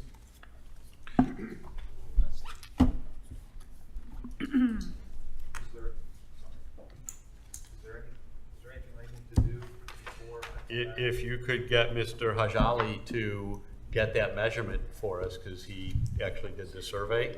No, No? no. He didn't do the survey? The company I hired to build the tiki came out, gave the measurements to him. And he's the one that did the Got it. drawings. Do that again? Yeah, you probably shouldn't have told us that. So, Just saying. let's right now go through our, take a vote, Leslie, please. Okay, we'll do the roll. Mr. Cooper, Yes. Mr. Nelson, Yes. Mr. Mead, Yes. Mr. Kent, Yes. Mr. Stressa, Yes. Vice Chair Wolf, Yes. Chair Elfman. Yes. Passes 0. Okay. Before we bring up the next case, Bob, will you bring a couple other waters with you, please? Could you bring a couple other waters up? Before we go to the next case, Yes. to staff, is there a way for you guys much. to discern between now and then what the actual peak height is from the base floor elevation? Because if not, we should be asking the applicant to do that. You're gonna have to tell him what to measure so that when he comes back, Yeah, we've got it right. Yeah, probably we'll ask them to get from the surveyor itself, so that. Or maybe exact- on your lunch break, you could, go hold the other end of the tape or something. Go in the air? So do we have a direction? Do we have a direction for the applicant? Yeah, He's Mike. still here. Michael, I would highly recommend that get the surveyor out to get the height of the structure. That's what the board is looking for. Right. That's okay. You don't need to speak. It was just giving you information. The surveyor was out, that's the most recent survey. Yeah, but you need an accurate height from the floor in there to the peak. Because all that says is 14 feet maximum, and we don't know where he's measuring that 14 feet from. We know your columns are 10 feet, we know that that post is 8 feet above ground, so, but I don't know if it's, Mr. Malik will give you a drawing. yeah. You may need less of a variance than you think you need. Okay, hope that helps. Next case, fourth on our agenda, case number 23050004. Address 3304 Northeast 16th Court. And sir, you've been sworn in, correct? Yes, sir. Okay, before you state your case, I'd just like to have any disclosures from the board. Any disclosures? You got online, Bill? No. Okay, Doug? Drive-by? Okay. Howard? Drive-by, Site visit for myself. Fred? site visit, Aerial map of geometry. Colbo? Site visit. Okay, thank you. Sir, you may go ahead and, oh, by the way, I also want to note that there is one letter of objection in the file. So, sir, if you'd like to state your name and Sure. address. My name is John Tiberio. I live at 33. just a second. You wanna let the alternates go? If nobody's got a problem with the last three, it's your determination as to whether they can go or whether they can stay. It's their choice, as long as you dismiss. Okay, that sounds fair enough. Is anybody have a conflict on any of these cases that are moving forward tonight? No. None? Then I'm going to take Fred's suggestion. If any of the alternates want to stay or do not want to stay, we're going to leave that choice up to you. And I'm sorry, sir, you can go right ahead and Okay. continue your case. Okay, John Tiberio. I live at 3304 Northeast 16th Court, which is the Birch Park Finger Streets, just off A1A. I'm here with my wife Sharon, and we're requesting a variance on a one-side fence to the adjacent property. And I put together a little PowerPoint. After seeing how this goes, I promise you we're going to rip through this rather quickly. I'm surprised that we have an objection. I'll ask more about that later. But talking about the property, we've lived there since 1983. The property next to us has had multiple conversions and non-permitted work and has been in a state of disrepair for the last 10-plus years. It has recently been foreclosed and now is in the hands of the bank. Sure, the city, Mr. Wolf, is very familiar with the property at 3300 Northeast 16th Court. It probably set a record for fines to the city. Why we're requesting the variance is our street has a very, for Fort Lauderdale or Florida, a very pronounced slope from one side to the other. So a 6-foot fence in basically in short would be like a 4-foot fence for us. So here's the property. I don't know if you can still hear me. this is facing west. Can you all see what I see here? Okay. Oh, okay, I wasn't sure. All right. To the west of us is 3300. To the west of that is Birch State Park and the lagoon. We're asking for the fence that's going to run from the backyard, but stop at the front of the house, will not exceed the front structure of the house. This is a view of the property next to us that has been basically neglected over the years. Here's a survey. This is an old survey of our property. You have an updated survey. One point I did want to mention is we have not started any construction. We are in the permitting application process, okay? The little 1, 2, 3 with these little triangles are basically eyeball site views that I'm going to show you pictures of from inside our house. So this really represents the issue. The house is set up with a living room, dining room, Florida room, kitchen, pretty much all in a row.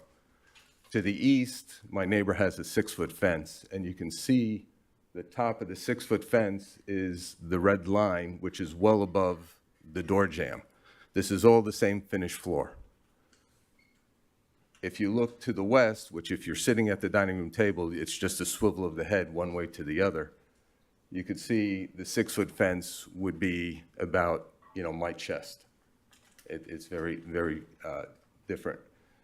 And this new survey we put in does have elevations showing the elevation of where the fence would be and what the height of the finished floor is also. Here's some views of the property that would be our view. They have wooded panels, wall unit air conditioners. There used to be a deck with steps going up to the roof, and that's what we get to look at. That's 3,300 property. Yes, and it's been like that for years upon years upon years. There's also an illegal structure in the back. I'll call it illegal. I'll leave it up to the people at the next table to confirm. But it was used as a rental, not a vacation rental, but as a permanent rental. And it used to actually be a shed, a storage shed that was then converted into a kitchen and bathroom. So. This is a view from the property that I took. The bank has given us permission to enter their property just to keep an eye on it now that the bank owns it. Basically looking back, and the little square box, at least at the top, it's not to scale, is where the kitchen door is. That's our view. So you can see it's much elevated. The other thing is a lot of the shrubbery is all overgrown, and also it's mostly ficus, which is disease-ridden with whitefly, and the vendor has basically told us, we've been spraying and spraying professionally, having the vendor, and he's just basically said, stop, I don't even want to take your money anymore. It's needs to be replaced. There's a view from the backyard showing the what used to be a shed and a 6-foot fence. This line is actually a little too high. I think in my PowerPoint presentation, I bumped it and didn't reset it. But we would not only see the property, but we would hear this property. I just took this view. This is more accurate view, I think. It shows you how much of the property we would see, plus the building itself is less than 4 feet from the property line per the survey, and the overhang on the air conditioner is less than 3 feet. It's about 2 feet, 8 inches. Just another view of the same thing. So also looking for some noise abatement from this structure. We don't know what's going to happen with this property and this structure. It's been over 13 years, basically, in this situation. Some more views of just the state of the property. Okay, Okay, I'm gonna just kind of run through here because they're a little repetitive. And that's, you know, kind of the look we're going for. The fence companies basically told us there's 2 fences, you either buy it in 6 foot or 8 foot. There's no in between.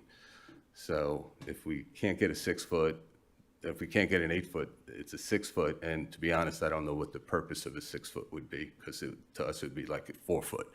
This doesn't impact any other property, so I'm surprised there's a complaint. You know. And I'll just help you out. The complaint was for the material used, not for the height. Okay.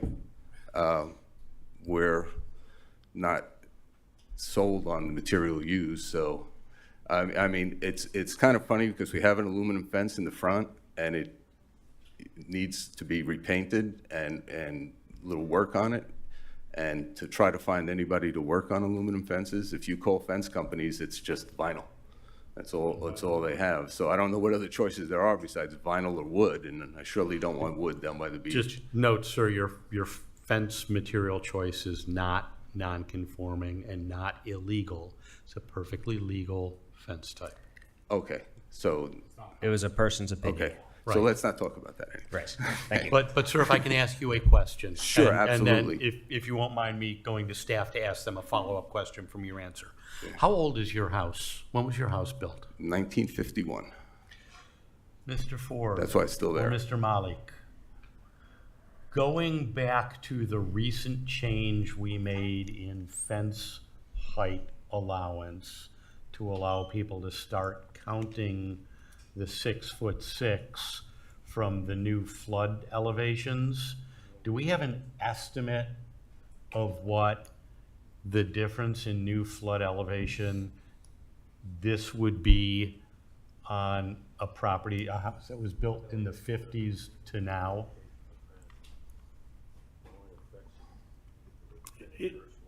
It varies so much from area to area that I don't think there's any average. You know, we have some places that are, Can we get 11 the 11 flood foot elevation finished maps, floors. the old and news for this area? I can look it up and tell you what the, I can't tell you what it was, you know, when it was built, but I can tell you what What the old it one is was now and and what the new one is. what it's going to be, and there's a difference in those two. Because we have preliminaries now that are different. Yes. Because I'm thinking that if he's able to start a 6'6" high fence at the elevation that is his flood elevation, he's at 8 feet. Yeah, our new survey showed the finished floor was at 6.95. It's got to be swimming during a storm. We're actually in floodplain X. We're just checking, Okay. Yeah, we're you just guys, checking we the made a FEMA recent required code. elevation You today. can change Yeah, to the fence absolutely, yeah. code. you guys can check it, but I can tell you that the grade at the fence line is where you measure it from, and he has to meet the grade of that property next door. So it's not a question of raising the grade Got to take a look artificially. at the new code. Fred, that code was changed on the behest of the Board of Adjustment board members. They sent a communique to the city commission to change it. And we had to change it to allow it to go from the finished grade of FEMA. That's absurd. Be that as it That's may, what we that's, specialize in yes, sometimes. let's continue, please. So does that mean that he's allowed to build a higher fence, or he's just gonna raise up the base of the fence? He might. No, which is it? No, he might be able to build a higher fence if his top of his fence elevation is 6'6" from the FEMA elevation. Well, right now, while this is being checked, I'm sorry, sir, do you want to continue your presentation, or is there anything else that you wanted to add? Because I do want to open it to members of the public. No, I was just saying that I know we're in floodplain X because of the slope at the house next to us is in a floodplain. So I think there's other people here who also wanted to speak. Okay. So. Thank you. Did I forget anything? Okay, I'm cool. Okay, then if you are done for the moment, and while the city is still researching this, is there anybody from the member of the public wishing to speak on this matter? Yes, sir, and were you sworn in? Yes. Okay, thank you. If you could please come up, state your name Address? and address, please. Hi, my name is Brian Donaldson. I'm the president of the Birch Park Beach HOA. So I am here in favor of this application tonight. Discussed it with multiple board members. We have not had a board meeting since this came on the agenda, so I don't have an official vote. However, there are a couple of things that whenever our HOA looks at variances within the neighborhood, because we're going to have our 100-year anniversary this fall, when Mr. Birch decided to take parts of his property and develop it. And this lot line only goes against one property that they're asking for this 8 foot. So that's what we're looking at. It's not affecting other neighbors. And this property, their east has no view. That property, the value of the property, because I'm also a realtor, you look at the value in the property, it is all about the property value looking toward the lagoon and the state park. So this is the least valuable lot line for the adjacent property. So we don't see, as a board, any adverse attribute of approving this to affect that potential buyer whenever the bank sells. We also know that the structure that was being cited by code for over 12, 13 years during the bank trying to foreclose for 14 years has a ruling that it was to be raised, but we don't know if the next buyer will get a variance not to raise the structure because it didn't carry over to the bank, is what we've been told by the bank. It was passed. So we're all in favor of allowing our long-term resident to help with that issue, with that building being over the setback line and right up against their fence. So I hope that you would approve this tonight. Thank you. Thank you. Is there anybody else that wishes to speak either for or against, or anybody else from the public? Okay, in that case, we're going to bring it back to the board, but let me ask staff, did we come up with anything since? Bert, go ahead. So the property is located in an X zone. So height for the fence is measured from existing grade. It's an X zone, which is, The other only applies to when it's in a special flood hazard area, but this is currently in an X zone.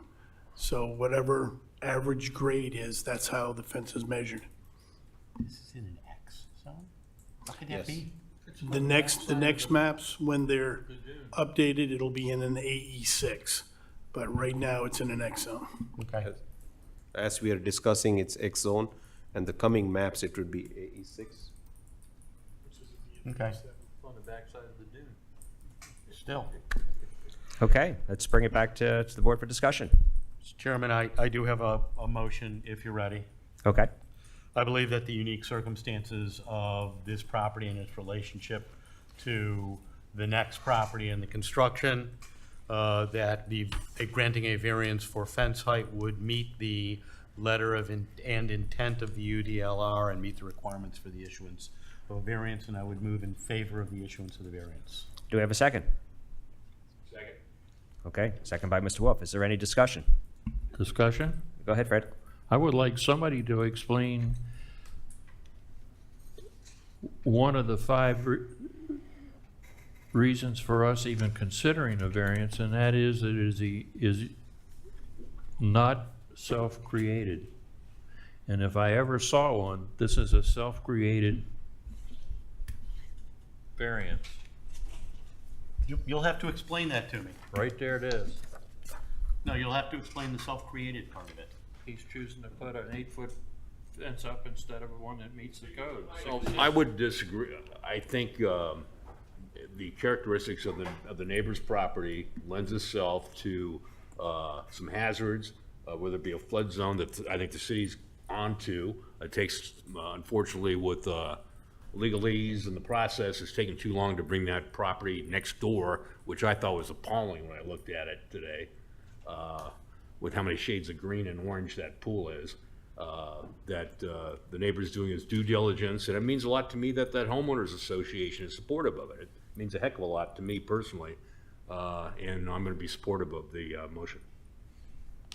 So, and Go ahead, Brett, Ray. just for your use, I want to point Oh, I'll you get to you next. subcondition A. It The says you special have to- conditions, It says you have to solve all 5. got it. I'm sorry. What I said was that the code requires that they meet all 5 of those. Correct. So you're hung up on D as to that the hardship is self-imposed. So tell me how that disaster next door to him is Because self-imposed. Well, because what's going to I'll happen call the question, is that Mr. you Chair. and I both know, There was another thing, Mr. Cooper, I want to make sure that he gets to speak to. you and I both know that that house next door is going to be knocked down and somebody's going to build, and you're going to have them have to face a neighbor who's got an 8-foot-high fence. It's not really a very good-looking fence. Oh, I think that's a great idea, so let's just make this guy live with it until however long that takes. Well, Caldwell? I'm go sorry, ahead. Fred. You're good? No. Caldwell, go ahead. Yeah, you know, I see where Fred's going with this, and listen, I gotta agree with him because there are many ways to skin a cat. You know, we can meet the code of the fence, and the neighbor seems like a super nice guy, or the respondent seems like a super nice guy.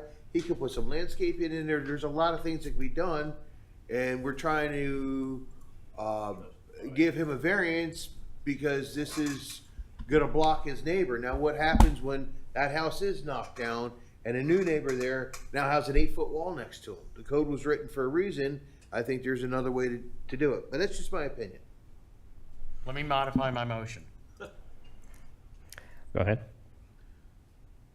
Because you're right, the variance exists, the hardship exists because of that neighbor. If that neighbor changes, then that hardship no longer exists. So we could add some temporality to it and give him a variance from the code for a higher fence, so long as that neighboring structure stays in place.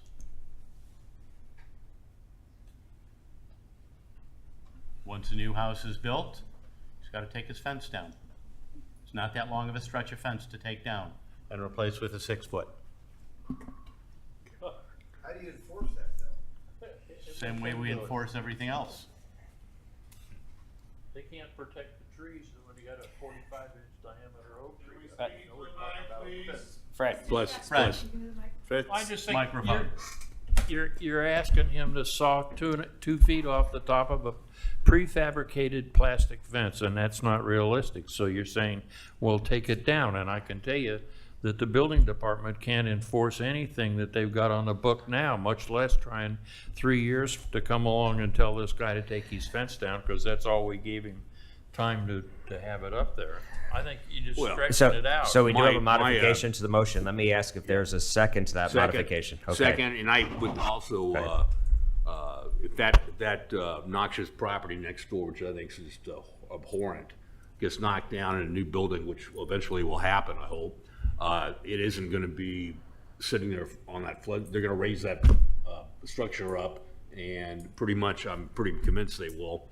But anyway, I think the motion's well stated, and if things change, I think I don't see why not this could all be amenable. Fences can be changed, whatever.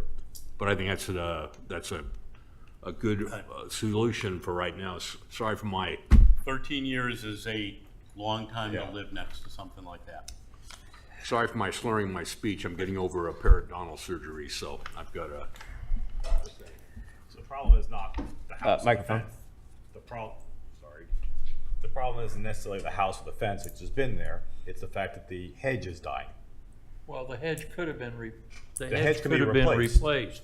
You can replace a lot of 13 years things ago. with 8 and 10 feet or whatever the trees are to hide the neighbors without putting a fence up. So we have, right now, a modified motion. So let's vote on the modified motion first. Let's get clarification. It's to Yes. amend the motion to approve a variance to allow for a higher fence until a different structure. What was the last part of the motion? Until the existing structure is demolished and is replaced.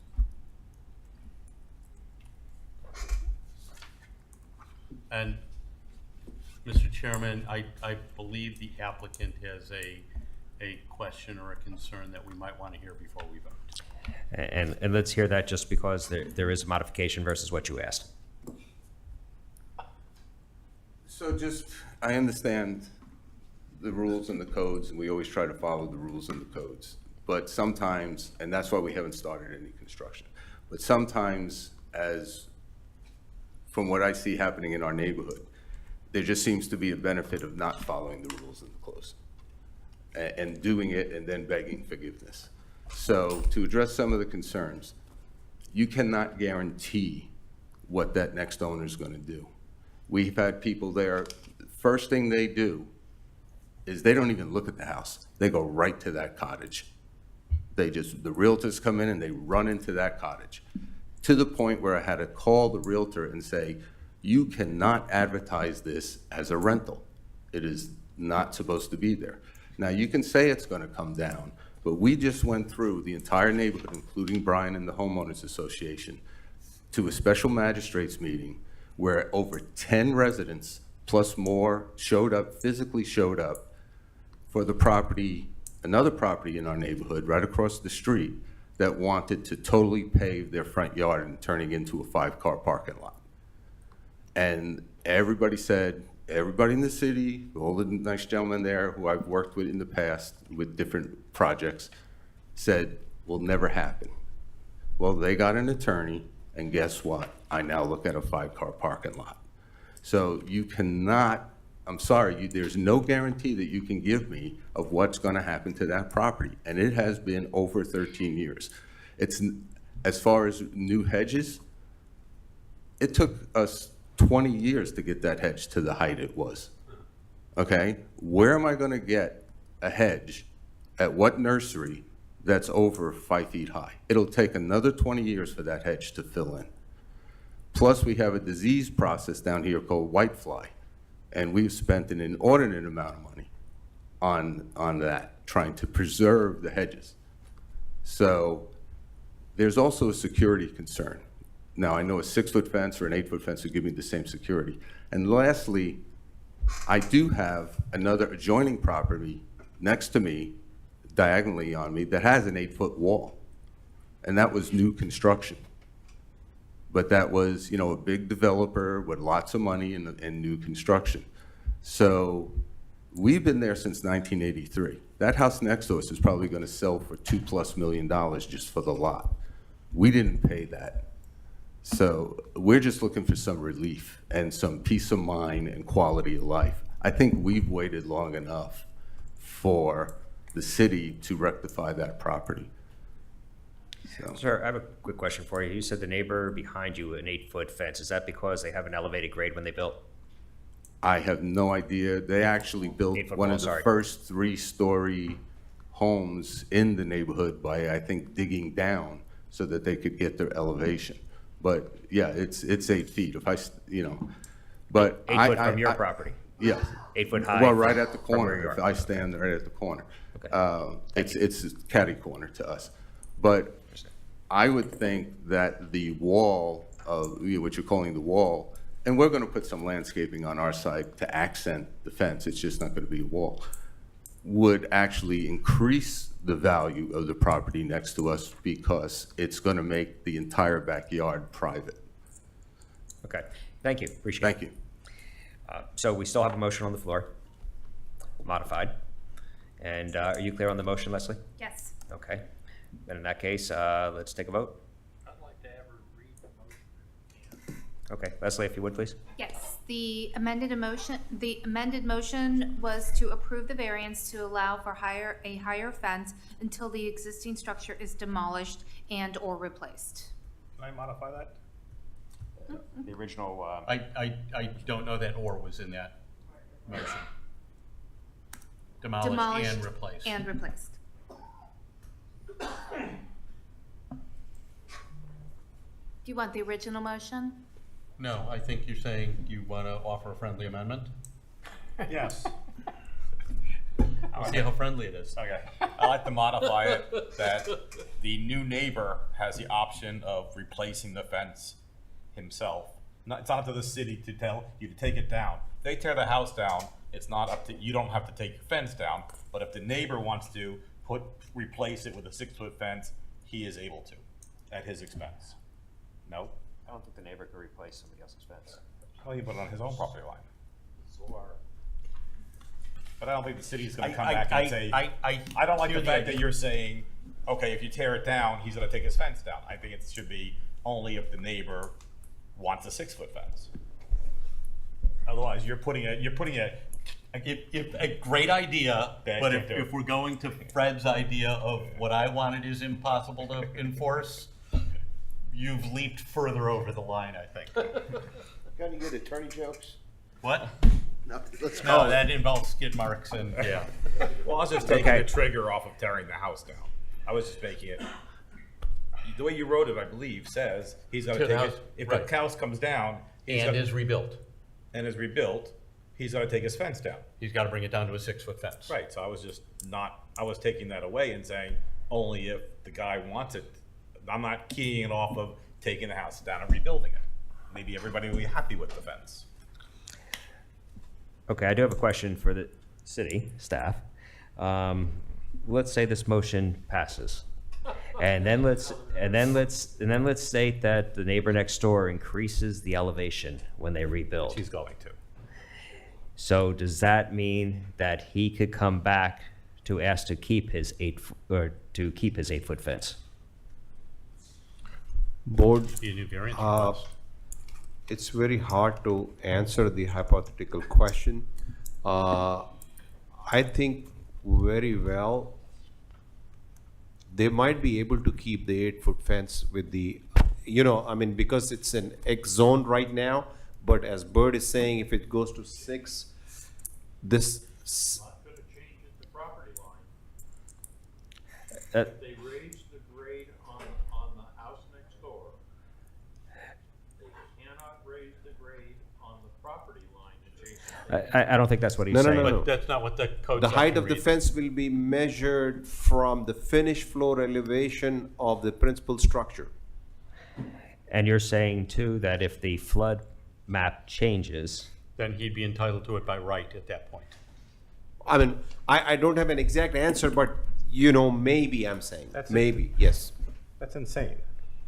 So Fred, What's your yes, question? Fred, I know what you're thinking is from the old code. The old code, no matter what, if you have a retaining wall at the neighbor, you can only put a 4-foot wall or a 3-foot wall. But that has changed now. The board has asked us to. Mr. Straussau, Fred, you're going to need to use a microphone. Yes. I'm going to put a little shocking thing next to him. He'll do let's it. just leave it on. How about that? Let's leave it on. And push it closer. Okay. Is there anything else that you wanted to say to this, Fred? Nope. We're good? Okay. So is there anything else, Mr. Nelson? That's all I got at the moment. Okay, let's call it. Everyone clear on the motion? Can you read it again? Yes. Amend the original motion to approve a variance to allow for a higher fence until the existing structure is demolished and replaced. The adjoining Second. structure. You're adding. Go ahead, say that, where would you like that? Not existing, it's adjoining. And she said a higher fence. There was no height of the fence Maybe you'd like to add, attached to the motion. maybe you'd like to add the address of the adjoining property, so it's precise and it's clear what we're talking about. The whole property or just? The part of it? 3,300. That'd be 3,300, Northeast 16th Court Yep. is the property. All right, do you want me to Subject read the property. motion again? Yeah. Okay.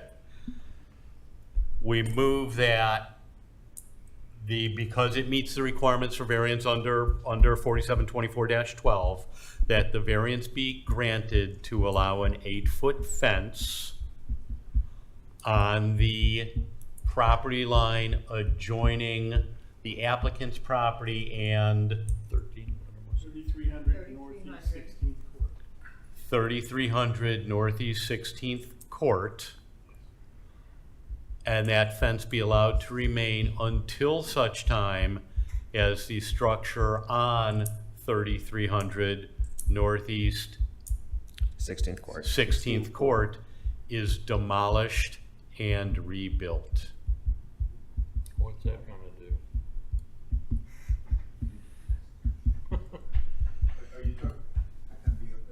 Sure.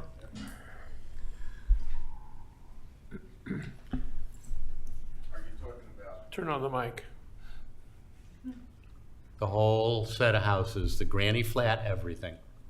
Well, I didn't think the granny flat would be allowed to What? be rebuilt. Not if you tear the Right, well, principal that's structure. within. If it's demolished and rebuilt, the property is rebuilt. Well, if the house is rebuilt, that's one thing, but if the granny flat's rebuilt, then I need the fence again. They can't, They're not gonna be able to get a rebuild for that granny flat that close to your property. they Yeah, can't, I know. You want to That's say the principal structure? principle, I would just leave it at the And we're Well, getting we demolished, actually- demolished period. Yeah, You one know? of the really cool things about getting to sit up here is we get to make the motions. Yeah, yeah. But suggestion. I think we sit with the motion as we have it. Please. Amend the original motion to approve the variance to allow for an 8-foot fence until the adjoining property located at 3300 Northeast 16 Court is demolished and rebuilt. Second. Okay, well, that was actually already, I know, I'm just saying. thank you, Bob. Yeah, I was just restating it, so it's kind of clear. Okay, let's take a roll call, please. Great. Mr. Cooper? No. Mr. Nelson? Yes. Mr. Mead? Yes. Mr. Kent? yes, Mr. Strasso? no, Vice Chair Wolf? Yes. Chair Elfman? Yes, motion passes 5-2. Okay, let's go on to the next case. Everybody good? question. Go ahead, Ray. If the house next door is turned down, the granny flat has to come down too. They can't tear the building down and leave the granny flat, can they? So when, just as a point of order, when they pull a permit to push the building over, the granny flat's gone as well. If they are applying, if the granny flat is non-conforming, Which it's not, because it's if in a it's setback. non-conforming, yes, it has to go down, but if it's conforming and they are building, let's say demolishing and building a house right away, they don't need to, like, if there is a pool in an existing house and a dock, let's say somebody comes and demolish the house and they want to keep the pool, and they're building right away, they have permits here and they obtain a permit, we allow them to keep the accessory structures. Ancillary structure. I think more of what Fred's trying to get at is the granny flat legal non-conforming. I don't know, because the neighbor's the property question is you're not looking a for. question, so we don't know. I I was can't a- answer that question. I was under the impression that if it is encroaching into the setbacks, Yes. and they demolish the principal structure, Mhm. they have to get rid of the granny flat. That's correct. If it is non-conforming, either they have to come and obtain a variance or demolish it. Right. Not if it's legal non-conforming. That's what he just said. I'm not Okay, putting words in Muhammad's mouth, but I'm telling you, it's legal non-conforming, and they demolished the main structure, and they have permits to rebuild a new structure, they can leave the legal non-conforming if they're not touching it. Am I correct or incorrect? No. Okay? No, if it's legal non-conforming, if the principal structure goes, they want to keep that structure, they have to come for a variance. Because it's For the whatever the non-conforming, even if it's non-conformity. legal Because non-conforming. everything on that piece of property has to be in conformation with the new structure. Okay, I'm gonna let you guys debate that afterwards, so we're gonna move on to the next case. So, case number 230500005, property address 1425 to 1427 Northwest 4th Avenue. Before the applicant gets to speak, I'm gonna ask for any disclosures. So Bill, any disclosures? No? Okay, Doug? No? Howard? None. Fred? Site visit? Bob? Brief review of the aerial maps. Thank you, Colwell. And I had a site visit as well. Okay, sir, if you could please state your name and property address. Good evening. My name is Kyle Mayu. I'm here on behalf of the owner of 1425 Northwest 4th Avenue. Tom, before you continue, I don't see your name listed anywhere. Do you have the proper documentation to represent the property owner? Yeah, I'm listed as the agent, second name. Okay, I guess I'm missing that there. And I'm sorry, state your name one more time. Kyle Mayhew. Oh, sorry, Kyle. I thought you said Tom. My apologies. No Go ahead. worries. I think we have a presentation. So I'm the owner of the architecture and engineering firm that Mr. Rye hired when he was made aware that this structure is not legal. So Mr. Rye purchased the property under the pretense that it was a legal triplex, and during the process of I believe it was a re-inspection for an Airbnb license, a vacation rental license, the inspector cited him for this detached structure that you see in the top right corner. So Mr. Rye was under the impression that this was a legal triplex. Oh, there we go. When he purchased the property, and he was doing all the right things by getting his Airbnb or vacation rental license, and then this was brought to his attention, and then we were contracted to help him out as best we can. So, Sir, and I know you said you're representing the property owner. Were you representing the property owner when he did his due diligence? 'Cause I note the statement that says the property was sold to us as a triplex. So was his only impression that it was a legal structure, the fact that the seller said, oh, it's a triplex? Or did he go down to City Hall or the planning department and say, hey, is this legit? No, I was not representing him in any way. And Okay. again, we're not. I think representation kind of carries a legal or a lawyer. Okay. We're just architects and engineers.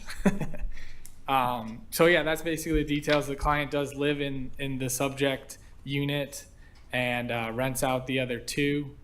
And so we are requesting a couple variances. The first is that we are requesting that the third unit granny flat can be legalized as a granny flat in an RDS 15 zoning district, despite the fact that the primary structure is a 2-unit building. So this would be a third unit. The second variance is the detached structure is, I believe, what is it? I think it's,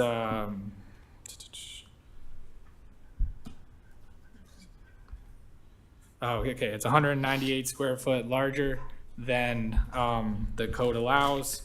And the final variance is it's also 0.7 feet from the setback. So again, I'd just like to reiterate the client, Mr. Rye, he did not build or modify this structure at all. It was existing when he purchased the property, and he's open to some modifications to achieve the granny flat requirement, but these are the 3 variances that we're faced with. Thank you. Let me just see if anybody from the public first. Is there anybody from the public wishing to speak on this? No? Okay, let's bring it back to the board. Bob? Does the, I'm gonna say the applicant still reside on the property?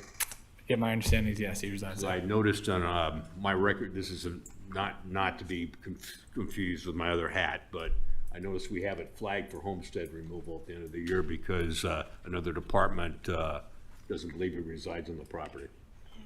I can't speak to that. And he's been noticed with an intent to deny. And, Mr. Chairman, I've got a couple of questions for staff. Go ahead. Does this zoning district allow 3-unit or 4-unit? What? Vacation rentals? Not even vacation rentals, but does it allow quadruplexes or triplexes? Okay, this is. Because basically what we're turning in a single family neighborhood, we're turning a duplex into a quadruplex. Triplex. Correct. Now, quadruplex, they also want to convert the garage So- to the second granny flat. Chair? If board- This RDS is, at one time, this was RD years ago. And I think when it got converted into RD, they were allowed to have whatever the density allowed, duplexes, triplexes, fourplexes at that time. And there was a huge, how should I say, the neighborhood didn't wanted the RD. So the city commission, this is in the 70s, I think, 70s. The city commission went back and asked the city, so we had to add an S to that. So that's why the S means you can, anything which is built out there, it can be there, but any new construction, they can be only single family can be built on those lots. That's what the S means. You have, if you go to the table, you have RD and RDS. So if S means if any new lot is there, you cannot build, even though the density might allow a duplex or things, but only a single family can be built. That's what the S means. For new construction. May I address the quadplex? So there is only going to be, or it's 3 units. There is some thought that the original structure was a garage. That is now the 3rd unit. In my personal research, looking for record plans to help produce the plan set to legalize this, I couldn't find anything that definitively showed it as a garage previously. So you're saying remaining 3 units, not 4 units, correct? Correct, yeah. So Okay. it is to remain 3 units. The building that this is around, there's speculation that it used to be a garage and then was converted. But again, in any of the records that I was able to obtain from the city while trying to produce a plan set to permit this, I didn't find that, so. Okay, Mohammed? They can, even though it's RDS, but still they can build a granny flat because RS4, RS8, RS 4.4, we allow them to build granny flats. So if this is treated as a single family home, they can build a granny flat. Right. So just But not if it's a duplex. not as a duplex because it's already in there. This granny flats are only allowed for the single families. Right. And this is a duplex as it exists right now, correct? That's correct. And so, because I was confused by the application, because it seems that there's a granny flat on the site that you want to keep irrespective of the fact that there's a duplex fronting it, not a single family, and then it looks like you want to convert a garage to another granny flat. Yeah, I understand the confusion, but it is just the existing duplex in the front and this structure that may or may not have been a garage in the past that we're looking to call a granny flat, convert to a granny flat. I think there's an aerial in here somewhere. Mm-hmm. So that purporting to be a granny flat used to be a garage? That is, again, I didn't find anything that, here's our site plan, that may show it more clearly. But I didn't find anything that called it a garage previously in any of the records that I was able to pull. Did you find any records of it existing? We didn't find any records of it existing. Right, so the homeowner could have built it 20 years ago and it just, a structure just popped up that wasn't even permitted. I'm not sure it's on the That's what I'm trying to get at. Did you look at the microfilm? Yeah, we looked at the microfilm. There you go. Board, Yes. so I've done a fair amount of research on this project and I've spoken to a few people. I did find a permit for a detached garage. For a detached garage. Yes. Got it. That was at some point converted to a granny flat. Not with a permit. Even though, what? Not with with a a permit. permit, Physically converted to a granny flat irrespective of the fact that the zoning district does not allow granny flats behind duplexes. In the back, in the dark, on Saturday night. Was there floor plans associated with that permit? Can you repeat it, please? I didn't. The question was there a floor plan associated with the permit that you were able to research for what you saw? When you found the permit for the detached structure, was there a site plan attached to it? I just looked in the computer. I didn't pull the plans. And I believe I emailed that information to whomever it was at the time I was speaking to. Okay. Okay, is there other further questions of the applicant?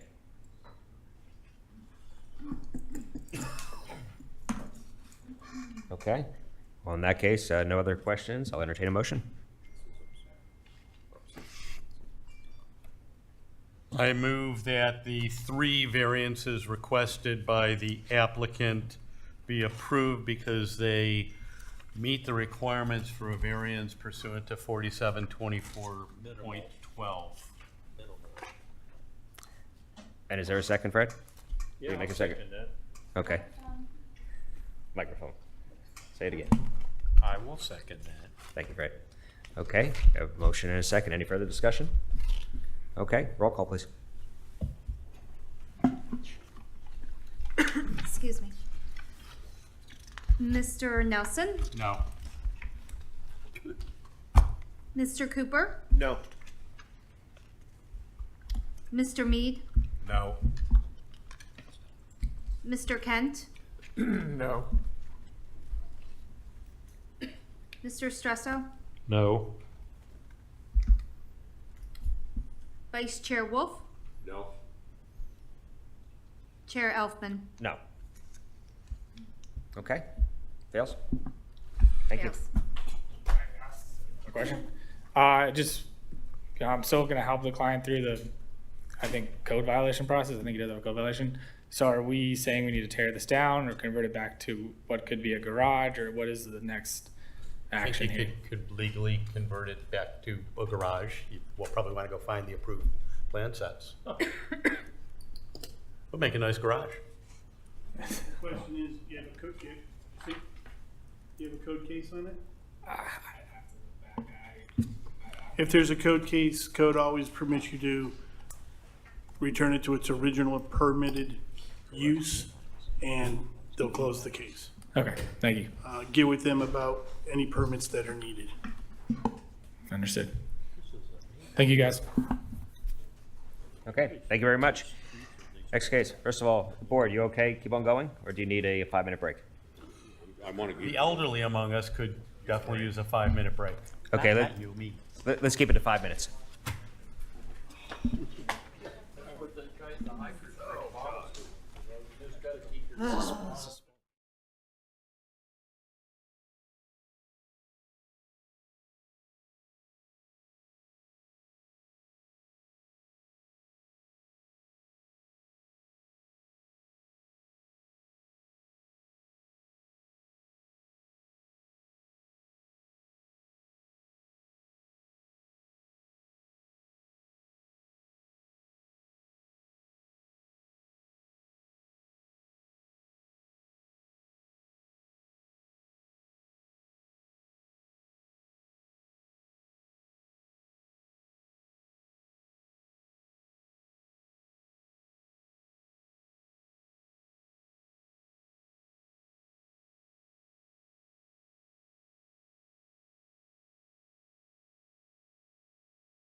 idea that my stepmother would ever agree to that. And it was featured in Southern Living. Big tree house, big canopy, you know. Who are we missing? What? Did you eat while I was? There you are. Okay. Oh. I'm sorry to bother you. That's okay.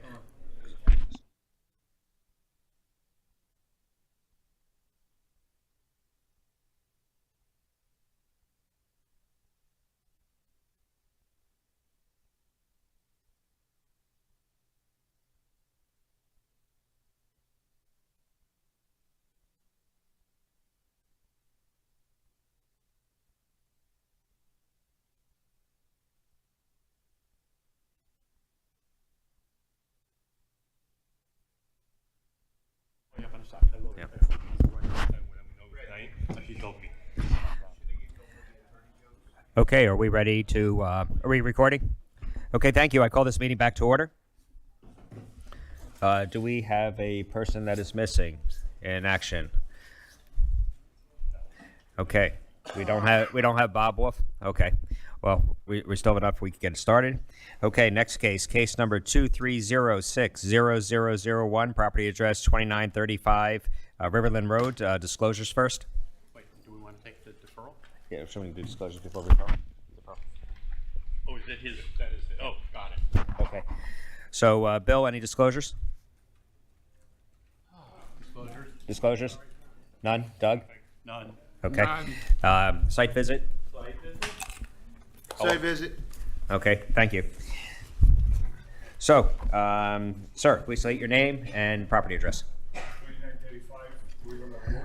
I'm sorry, if you could push the button for the microphone so it turns red. Here you go, and just state your name and the property address. Falsi Faroon, 2935 Riverland Road.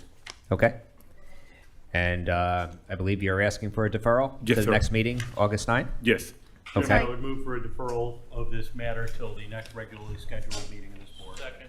Okay, we have a motion and a second. Any discussion? 1 second. Yes. Can you please state your name for the record? Falsi Faroon.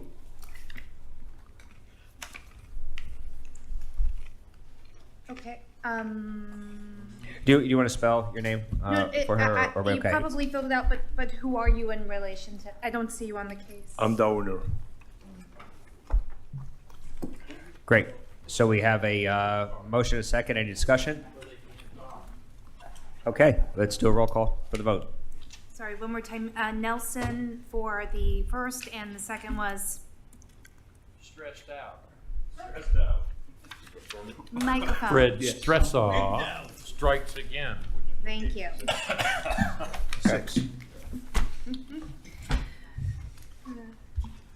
Board, could we get the applicant's name again, We're not please? gonna hear it. Sure. Sir, if you could state your name one more time and then spell it for us, please. Faroun is my last name. Fawzi is my first name. Falsi Faroun. The last name again? F.A. Faroun. Fossey Front. Thank you. And you're the owner. Thank you. Yes. Got it. Okay, and you're the Ready owner of for your the- F&F investment group, right? Yes. Okay, Ready for the vote? ready for the vote. Mr. Cooper? Yes. Mr. Nelson? Yes. Mr. Mead? Yes. Mr. Kent? Yes. Mr. Strasso? Yes. Thank you. Vice Chair Wolf? Yes. Chair Elfman? Yes. Okay, see you next meeting. Thank you. Actually, I'll have you ask the staff back there. Thank you. Next case number 2306-0003, 1850 to 1950 Eisenhower Boulevard. Sir, before you start, we're going to go for disclosures. So, Bill? No. Okay. No. I drove by it. Well, you Well, I drive drove down by it every day. I drove by Eisenhower, let's put it that way. I drove by and saw as much as I could see. Right? None. None. None. Okay. So you're up. Please state your name and property address. Thank you very much, members of the board. My name is James Bowers. I'm an architect and partner at Bermeo Achamil and Partners. and we are currently working at Terminal 4 in Port Everglades. And so, real quickly, the site is very intuitive. You have your packages, you know where this is. It is just south of 17th Street.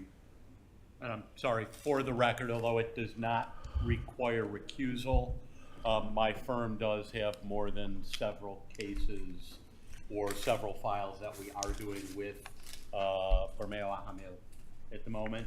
Again, there's no requirement for recusal and there's no financial interest, but just as a disclosure. Thank you. Thank you. So the site's located just south of 17th Street on Eisenhower. We're going to go through just the characteristics. It's really located at the southeast portion of Hollywood and Fort Lauderdale. And so the port is probably about, I'm going to say 90% to the south of the location of the terminal. The terminal itself is located within the PEDD. It really is centralized. It's within a fully industrial area, and I'm going to show you why and how, what is the surrounding components of this site. The site itself is pretty much locked in between the new parking garage, which is on Eisenhower on the west side, the convention center, and the convention center parking garage on the north, and the cruise terminal 2, which is on the east side. You can see there on the top image, you have a cruise ship on the east side of that pier. We have a couple of pictures of every single one of the angles of this facility for you to see. But in essence, what we're trying to do today is we are requesting 2 signs. The first sign is 614 feet. It's the code allows 200. We are requesting 614. And then the second sign that you see there on the tower is about 59 square feet. And so a total for that particular sign, which is located on the east side of the facility, we are requesting 673 square feet. We're going to go through a couple of images here that'll really give you an idea of not only the scale, the location, and the fact that it is really not even close to a residential and or commercial area. It is deep, deep, deep within a industrial area. Okay, so on the south side, we're requesting the same thing. It's 614 square feet. We're allowed 200. In this case, we are on the facade. In the previous eastern facade, we are above the parapet. We're looking to do a 10-foot sign. Okay. So in essence, this terminal is approximately 880 feet, linear feet from Eisenhower. This is the main entrance. Okay, so in fact, all passengers, all users of this facility will have to park in the northern facility and then walk towards the east side of what is indicated in green. Okay, so in essence, we do have a huge gap from the closest road, right? Then we have a gap that is very, very tight within between Terminal 4 and the convention center itself. And so we know, we've been out there all the time. We get questions from users of the facility. Where do I go? People and passengers will come into this facility, miss the entrance to that particular garage, and the only way for them to understand where they're actually located is a sign that we are requesting on the east side of this facility. Okay? North is to your right in this case. I see your Mr. Mead, I'm sorry. So it is on, north is to the right in this particular exhibit.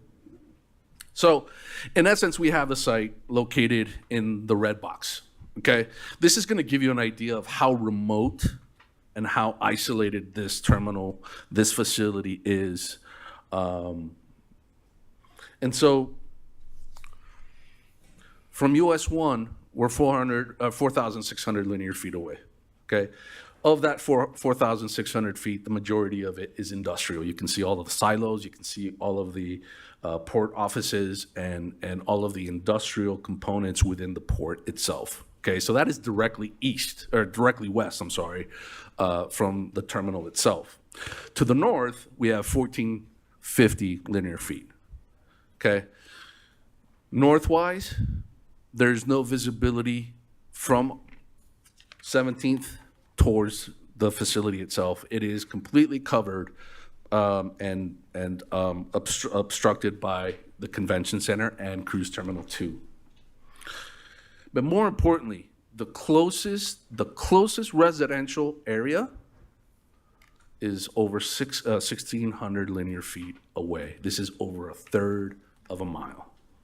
Okay, so this only really tells us that this facility is within the PEDD and it's center point of the PEDD. It's deep within it. Okay, and then from Eisenhower, we have approximately 880 feet to the entrance of the facility. Okay, the signs will be located on the bottom image on that particular facade, and then on the southern facade, looking on the top image towards the upper right hand. You can see how the terminal itself is really stuck and sneaked in between both of these buildings. These are 2 6-floor parking garages, right?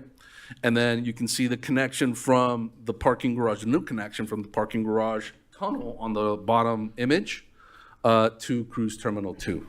Okay, so scale-wise, you can see what we're talking about here. The reality is we are very, very deep, and we're very obscure in terms of exposure for these signs. We do understand if this was within the ULDR, this would be a completely different conversation. So this is a view towards the south, okay?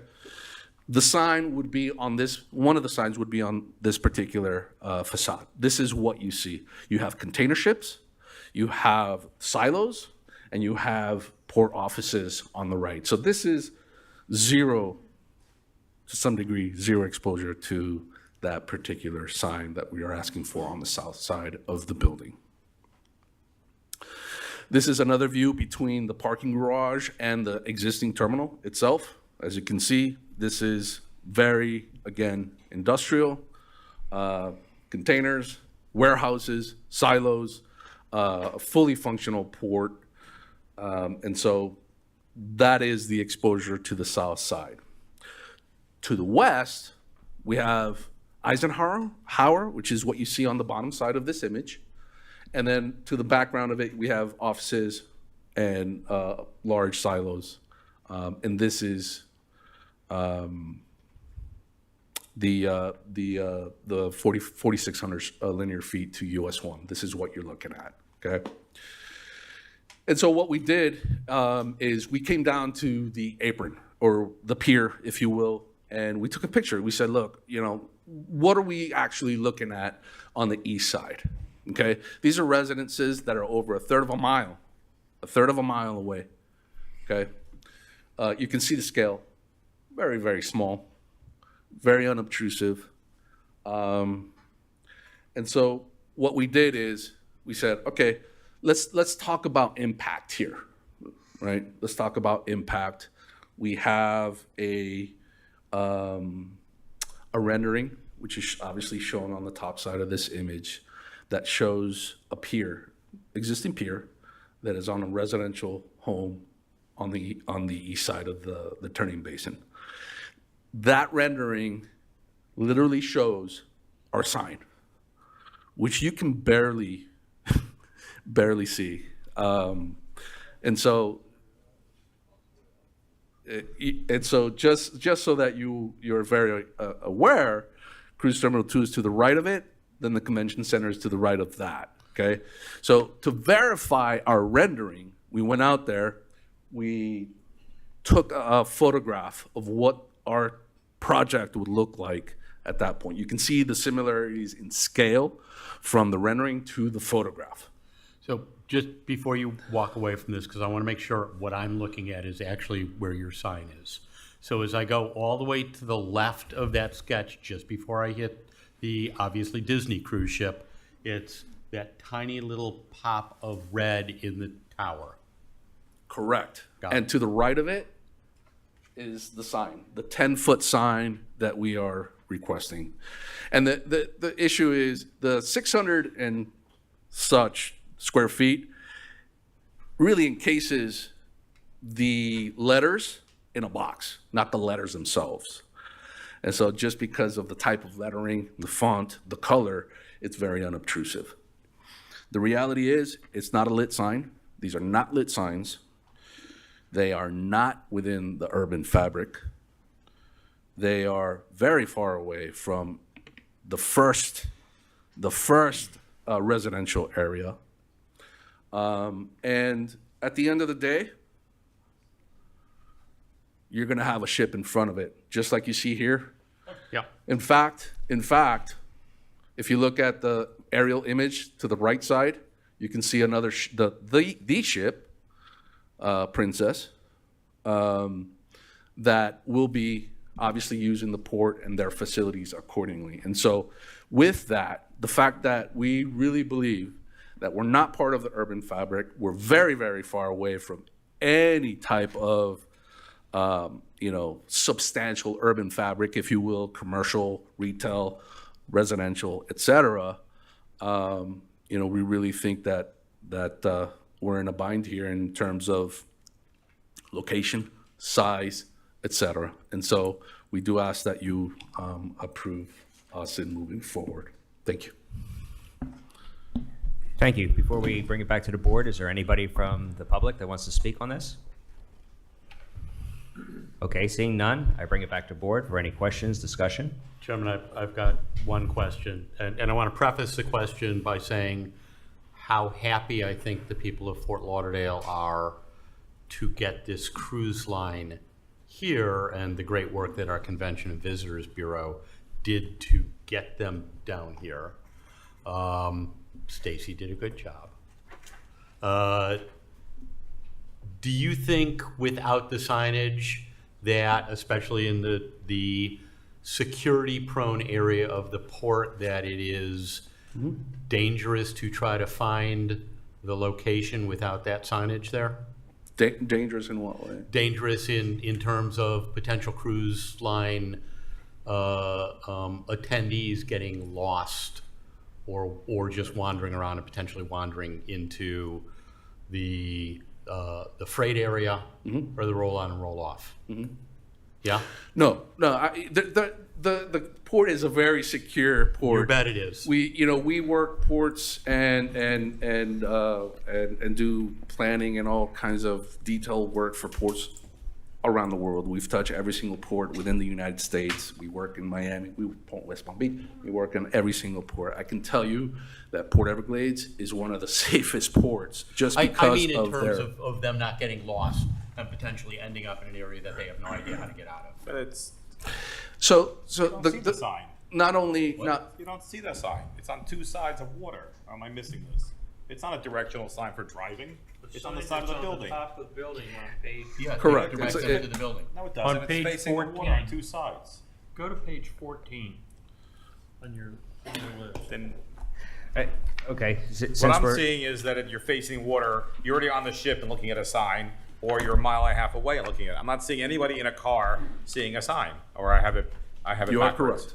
correct. You are correct. Okay, so it has nothing. Inside the port, trying to find the No, building. it has nothing to do with anybody trying to find parking and find the building. This The is signs are facing out. advertising. It's advertising. That's all this is. okay, so let me bring it It's back. not all this is. I will correct you. Okay. With all due respect, the reality is there's two entrances into this facility. And this facility is is gonna be, the main entrance to the garage is at this location here. Okay, this is a non-secured entrance. That's the only entrance into that facility on that particular You level. don't have signs The on the only ground way- as people are driving saying? Of course, Okay. the port has signage all over the port. But the reality is that if you miss it, and I'll tell you based off of experience and based off of the fact that, you know, there's other cruise lines within this vicinity, and the amount of people that go into the parking garage and start asking questions, how do I get there? How do I get there? Okay? You miss this sign, you miss this entrance right here to the parking structure. You are directed, there's no other way for you to leave but to go to the eastern facade where it tells you this is a Disney cruise line, a Disney terminal. So once you pass it, you're gonna look behind and say, oh, there it is, and I'm lost. You're I have to right turn here. around. You're right here. In front of that canopy. I have two questions for you. Yes, sir. First question is, how did you determine the size of the sign that you were asking for? Look, the determining the sign all has to do with aesthetics, the fact that we don't want to, I mean, the reality is, as architects, we don't want to harm the urban fabric. We don't want to be having issues with any of our neighbors. We just don't. So we knew that this was gonna be an opportunity to come up with the specific sign that is not only scalable and a sign that does not impact our neighbors, any of them. So okay, although that didn't quite answer the question, I'm going to ask question number two. What are the, and by the way, I've been lost in Port Everglades myself, trying to find a cruise line. But what are the sizes of the neighbors' signs? Do you know in relation to the size you're requesting? So the size of the neighbors, I don't know. You mean Whether it's Cruise Royal Terminal 2? Caribbean, whether it's, you know, any of the other in the terminals? Well, it's a different city. It's in Hollywood. So Terminal 25 has a massive, I'm going to say 20-foot, 25 on its facade, and that is located right there, right at the tip of the turning basin. So that's number one. That has signage etched within a perforated metal panel on the facade. So that's not going anywhere. It's not painted on. It's permanent. So that's number one, and that one is for a different cruise line. Number two, Terminal 18 has signage as well. Terminal 18 is located south, right here. Terminal 18 also has signage on it. Yeah, and you said they're and- about 20 foot, where yours asking for 10 foot, correct? Correct. Okay. Correct. Thank you. This is Terminal 25, that's 20 feet, and it's perforated metal panels. Okay. Okay. Now, the reality is, you know, you consider the square footage of the sign as a rectangle and not the font itself. If you really did the square footage of the font, we're probably I'm taking it with a grain of salt, but we're probably within that range. You can see how small and thin the font is for this particular sign on both of the facades. Okay, thank you. Is there other questions of the board? You said it's not a lighted sign, but is it a lit sign? No. So at night, you see nothing? No, it's not.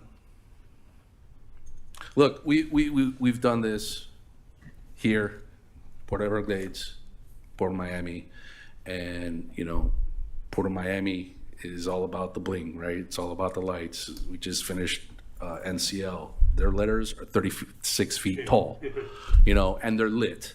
And, you know, it's all about that wow factor. In this case, we're being very, very careful and very subtle. We do not want to disturb the urban fabric. They're also completely internal to the Port Everglades Development District. Correct. Anybody else have any questions? Not questions, I'll wait on my comments. Okay, any comments? On page 14, which is the very last page in your exhibit, or damn near, it shows the elevation of the structure, and it has two different signs. One is on the south side. Correct. Which the lettering is on the building itself, and on the east side, the Disney Cruise Line is clearly above the facade, Correct. above the roof. Correct. And I'm curious, I mean, I feel like this is advertising. You and I said advertising at the same time. Is that, to me, the signage on the south elevation is perfectly acceptable. And the question is why, other than maybe that's what the client wanted, is the lettering sticking up above the roof on the east elevation? Right. I don't think it affects the public. It's just advertising by having it standing up above the roof as opposed to being stuck on the face of the building. That could, and I all due totally respect, that could be agree. debatable. I totally agree I- that it's not I affecting don't- any property owner. Personally, I don't believe this is advertising. You know, every single terminal has a specific user, regardless of who the cruise line is. All you're indicating is who they are. You know, the reality is, you know, again, we've been very, very, very, very careful to not come to you all with something that's just, you know, something that's really going to impact the fabric. Again, I go to impact. We are not impacting anyone here. We are not advertising.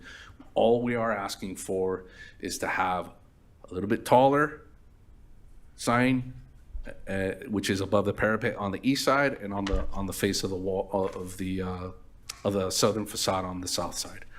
That is all we're asking for. We don't believe there's an impact here. We don't believe this is advertising. We know in fact that this is not within the urban fabric.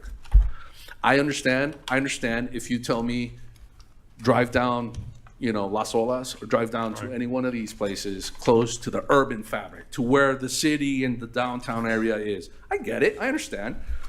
You know, I understand the square footage requirement because that is enough for that particular fabric, okay? That is enough in terms of size, scale, proportion. In this case, it's not. It's just not, because we are so far away from everything that, you know, for us to have a 200 square foot sign is really not gonna, you know. Go ahead. Sure. Go ahead, Bob. Just a personal comment is, since I love cruising, and also I recognize that between this Port Everglades and our airport, that's the #1 economic engine of this county, period. Yes. There's no thing in even near that. And I can't tell you how many, I used to cruise at least once, twice or so every year since I've been here for the last 15, 20 years. And I can't tell you, every time I go with a limousine or whatever, I get lost. And I appreciate all these signs that are there. It lends itself to professionalism, to something that we should be proud of in Port Everglades, and I think it's beautiful. I was actually shocked that this stuff would have to come before this board. I thought the county commissioner, as government property, they could probably do it by fiat, so I'm wrong. But I don't find anything offensive to it, and I welcome it. Thank you. James, question. Yes, sir. I assume you have, I'm trying to figure out who the applicant is. So is the applicant in this case Disney or Port Everglades or both? Because I see, obviously, when I look out. We are the applicant, B&A is the applicant, with the client on behalf of Port Everglades, our client in the room. And I see from who's in the audience, I see that you obviously have the support of everybody with Port Everglades as being part of the client as well. Okay, just want to clarification. Thank you. Mr. Chairman, if James is ready, I've got a motion ready, if you're ready. Yeah. I move to approve the variances as requested because they meet, with respect to the unique circumstances of the building and structure for Port Everglades, they meet the requirements of the ULDR for the issuance of a variance. Okay, motion and a second. Any further discussion? Okay, let's call the roll. No discussion. Is the unlit port a firm thing? Actually, right now, we were just going for the vote. We were past discussion, Doug. You said any discussion. Okay, we'll let you still have the discussion. Sorry, hold off 1 minute. Go ahead. Is that part of the approval, is they can't turn around and light this? The application is for unlit signs. Okay. If they want to get lit, they'll have to go to They'll the be back. liquor store like everybody else. I'm gonna get lit tonight. Okay, Oh my, that's fun. Okay, Mr. Cooper, No. Mr. Nelson, Yes. Mr. Mead,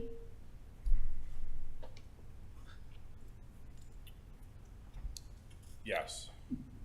Mr. Kent, Yes. Mr. Stressow, No. Vice Chair Wolf, Yes. Chair Elfman. yes, motion passes. Thank you. Congratulations. Thank you. Bright line straight down into Fort Lauderdale. I'm sure you have. All right, Mr. Chair, I think I'd that like was to our last take a case, half wasn't hour- it? I'd like to take a half Yeah. hour break if we could. Yeah, I think that's a great idea. Yeah. You know what, I think we actually just heard our last case, didn't we? If I get lit, I ain't coming back. Okay.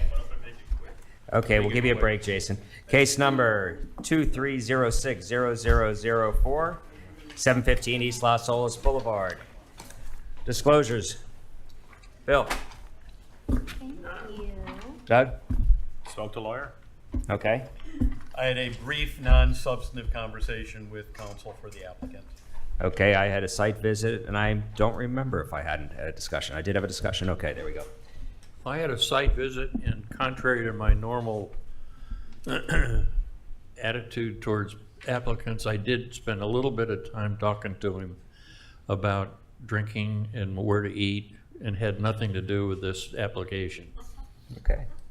You thought it was still Cafe de Paris? Yeah. Right. I had a brief text message that I acknowledged. That's it. Text message, okay. 25 feet Oh, well. downtown Las Olas. Been by the site, spoke with the attorney.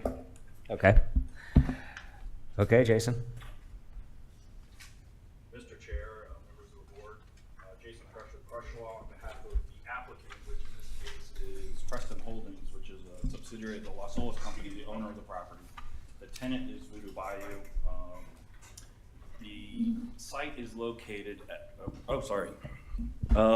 we're here for a special exception request of 5-26, which, as you all know, is the Code of Ordinance section that requires 300-foot distance separation between establishments that sell alcoholic beverages. That measurement is measured from front door to front door via safest pedestrian path. We are directly next door to American Social on Las Olas, so you get that 83 feet. In reality, it is the next door neighbor, and I'll show you that on an aerial. Voodoo, do I have a laser here too? Don't give him a laser. Okay. You see it on the screen. This is 715 East Las Olas. To the right, the unhighlighted property is American Social. Directly to the west is the 788 building with Marlin Bar and the different uses there. And you see over down to the left is the Riverside Hotel. All of these properties in the parking lots just about down to 9th and then further down are owned by the Las Olas Company, sprinkled in with Steve Hudson owns a couple of them as well. Voodoo Bayou is as its name implies, a Louisiana fare Southern style restaurant. It is a bona fide restaurant registered with the Division of Hotels and Restaurants as a restaurant, and alcoholic beverages will be sold incidental to that food sale. They just are finishing in the packet. The pictures aren't great. They sent me these pictures 2 days ago because we're nearing the certificate of completion of this project and closing out all the permits. They're trying to open in a week or so. Share some interior pictures with you with some of the decor because I always like to show you what restaurants look like. It's funky. I think it's beautiful. They did a fantastic job on the build out. This area here is the 2-story atrium in the middle of the restaurant. I'm sorry, 1 second, Jason. Guys. Thanks. Go ahead. Oh, I don't mind. I just talk on talk. Ask my wife. This is the wrought iron stairwell going upstairs to the second floor space. We hit the original Cafe de Paris building, the wall went all the way out. What we did was we kept the same square footage and moved the wall back in so you could have this kind of New Orleans style, let's sit up on the balcony, outside seating. The sign is permitted and meets the code and it meets the size requirements, so we're not asking for a variance for that. Like I said, they are a bona fide restaurant. Food is their primary source of income. This is the dinner menu, and they also have a lunch menu. And I'll tell you, compared to some of the other restaurants on the boulevard, I think we're all going to have to try it out. The prices seem pretty good, and the food is fantastic. They do have another restaurant in Palm Beach Gardens, and they're opening one in Orlando as well. Now, I'm going to mention something tonight that I know you all have been waiting for to hear all night long from every applicant, the criteria for the special exception. So special exception, unlike a variance, which has very specific criteria about hardships and uniqueness of property, the criteria for a special exception is pretty straightforward. The proposed development or use meets the requirements for a special exception as provided by the ULDR. That's met in this case by the zoning district permits restaurants, bars, and the service of alcohol. The granting of the special exception shall not be incompatible with adjoining properties or surrounding neighborhood or otherwise contrary to the public interest. That's somewhat of a subjective standard that is applied by you all as the board, and you determine whether you think that it is incompatible or compatible with adjoining properties and otherwise contrary to the public interest. How I typically go through and discuss this with you to try and convince you that it meets this criteria is to show you what is around the surrounding neighborhoods and their uses, and the fact that this is Las Olas Boulevard. While it's not an entertainment district, because if it was, it wouldn't have a distance requirement, it is a tourist serving and neighborhood serving use with a mix of retail, restaurants, bars, clothing stores, souvenir stores, jewelry stores, things like that. The uses that are highlighted here in blue are all the uses in the immediate vicinity that already serve alcoholic beverages. My position is that means that we are compatible with the other uses and it's not contrary to public interest because you've already got other places that you can go and buy alcoholic beverages. Different conversation if this was in the middle of a residential neighborhood that just happened to have a B1 business property. With that, I respectfully request the approval of this special exception, entertain any questions, and I like to leave you with pictures of some food, and they do have a Jimi Hendrix Voodoo martini that I'll probably have to try out with a little floaty thing on top. Thank you. I've tried before. The city attorney told me I wasn't allowed to. Not this one, the previous one. Okay, is there anybody from the public wish to speak on this matter? I assume your presentation's done, Jason? Yes, my presentation's Okay, done. nobody? I have a motion, Mr. Chair. Okay, well, I guess we're going to bring it back to the board now. Go ahead, Bob. I move to grant a special exemption request because they meet the criteria for that special exemption as presented. Because it is compatible with the neighborhood and surrounding development, then I will second that motion. Okay, we have a motion and a second. Any discussion? Yeah, I was walking this off, and if we put the front door in the back, they might make that 300-foot rule. Except you would hit the back door of, I forget who, over there. No, the parking lot. But it would be really alley. nice to have something back in the Cafe de Paris for a nice dinner like this. I just wanted to bring it, maybe it's under consideration. They can make the 300-foot rule and not need the special exception. Make a drunk person walk it. I'll try it tonight. Did you walk that alley? Did you walk that alley, Mr. Cooper? You could almost fit a I'm vehicle sorry, through it. Copper. That's not a real nice alley to have a front door on. But we'll take it under advisement for the next one. Okay. And to your point, I've told you this before, we have moved the door to meet the distance separation before. Mr. Chairman, not to ever cut off the applicant's counsel, I call the question. Okay. Nothing further? Don't give me an opportunity to speak more. Let's call it. Mr. Cooper? Yes. Mr. Nelson? Yes. Mr. Mead? Yes. Mr. Kent? Yes. Mr. Stresso? Yes. Vice Chair Wolf? Yes. Chair Elfman. Yes. Wow. Thank you. Unanimous. Unanimous. Yes. Happy hour. Feel the love. We could have forced you to come back like all the rest of the other people. Yeah, could you defer it for 90 days? Yes, deferred for another Yeah, it was. month. Okay, no more speeches, Jason, you're done. Before we go, not anybody go yet, we want to see about communication to the city, but also I want to re-bring up the communication for staff, which was brought up earlier, just so we make sure we have some resolution for next meeting. Is there any communication to the city commission? I wish they would revisit the tiki hut issue and in the terms of transparency and clarification for the public. And maybe that might educate the public a little better. That's just a suggestion. I think it's a good idea because Microphone? Will they understand what the issue is? Chair, Do you want Chair, so what we can do is probably we can, our website, which from our zoning page, we can give the code section and maybe some sketches. But over the years, over almost my close to quarter of a century with the city, close here, I have seen, they, no matter what, especially with tiki huts, the contractor of the tiki huts, they just do whatever they want to. In the end, the owners Well, get stuck. I hear what you're saying about they're gonna do what they wanna do, but it certainly seems to me as though it would make me feel better if there was some communication from the appropriate person, whether it's the commission, the city manager, or you guys, to the tribe that says you have to follow the zoning code. I'd just like to read the reply letter from the tribe.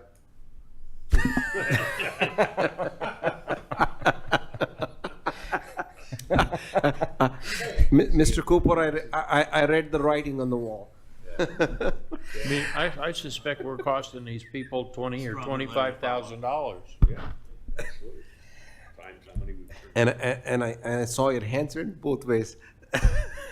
I Is there just something else as well? expect that they will go to the legislature and just I mean, what we get can- exemption. But at least it'll be resolved. Yeah. But at least it'll be resolved. The legislature- Yeah, what we can do is we can put If on our the, website, we can upgrade our website with a picture of 200 square feet and, just some dimensions, architectural dimensions we'll draw and put it on our I will website. For tell you that the 200 square foot dimension issue is confusing as can be. Sure. That's great. And obviously, not. if the tribe goes to the legislature and exempts everything, then it's exempted. But then then it's it takes done. it off of our hands. Yeah. I think you're onto something. If you had something on the front page of the website, homeowner goes to look and they say, oh, tiki huts, and they can click on it and it drills down to the code. Hey, it was on the front page. They go and look through the ULDR online can be contentious sometimes. But if they were just able to click on something that says tiki huts, it was right there on the front page. And we can add a link right there where it'll take them right to the ULDR. Great suggestion. Do you want to amend the communication to add a link to the website Sure. rather than revisit the Tiki Hut issue? I mean, but right now, what we can do is we can add the code, link to the code, where on our zoning page. That's to the, Let's start with that, yep. Thank you. which I think doesn't really need communication. Link to the Tiki Hut section But, on the website. but that's the Right now. section we had. Is there anything else? Chairman, I would move for adjournment. Okay. All in favor? Let's go. Leslie, thank you. After a long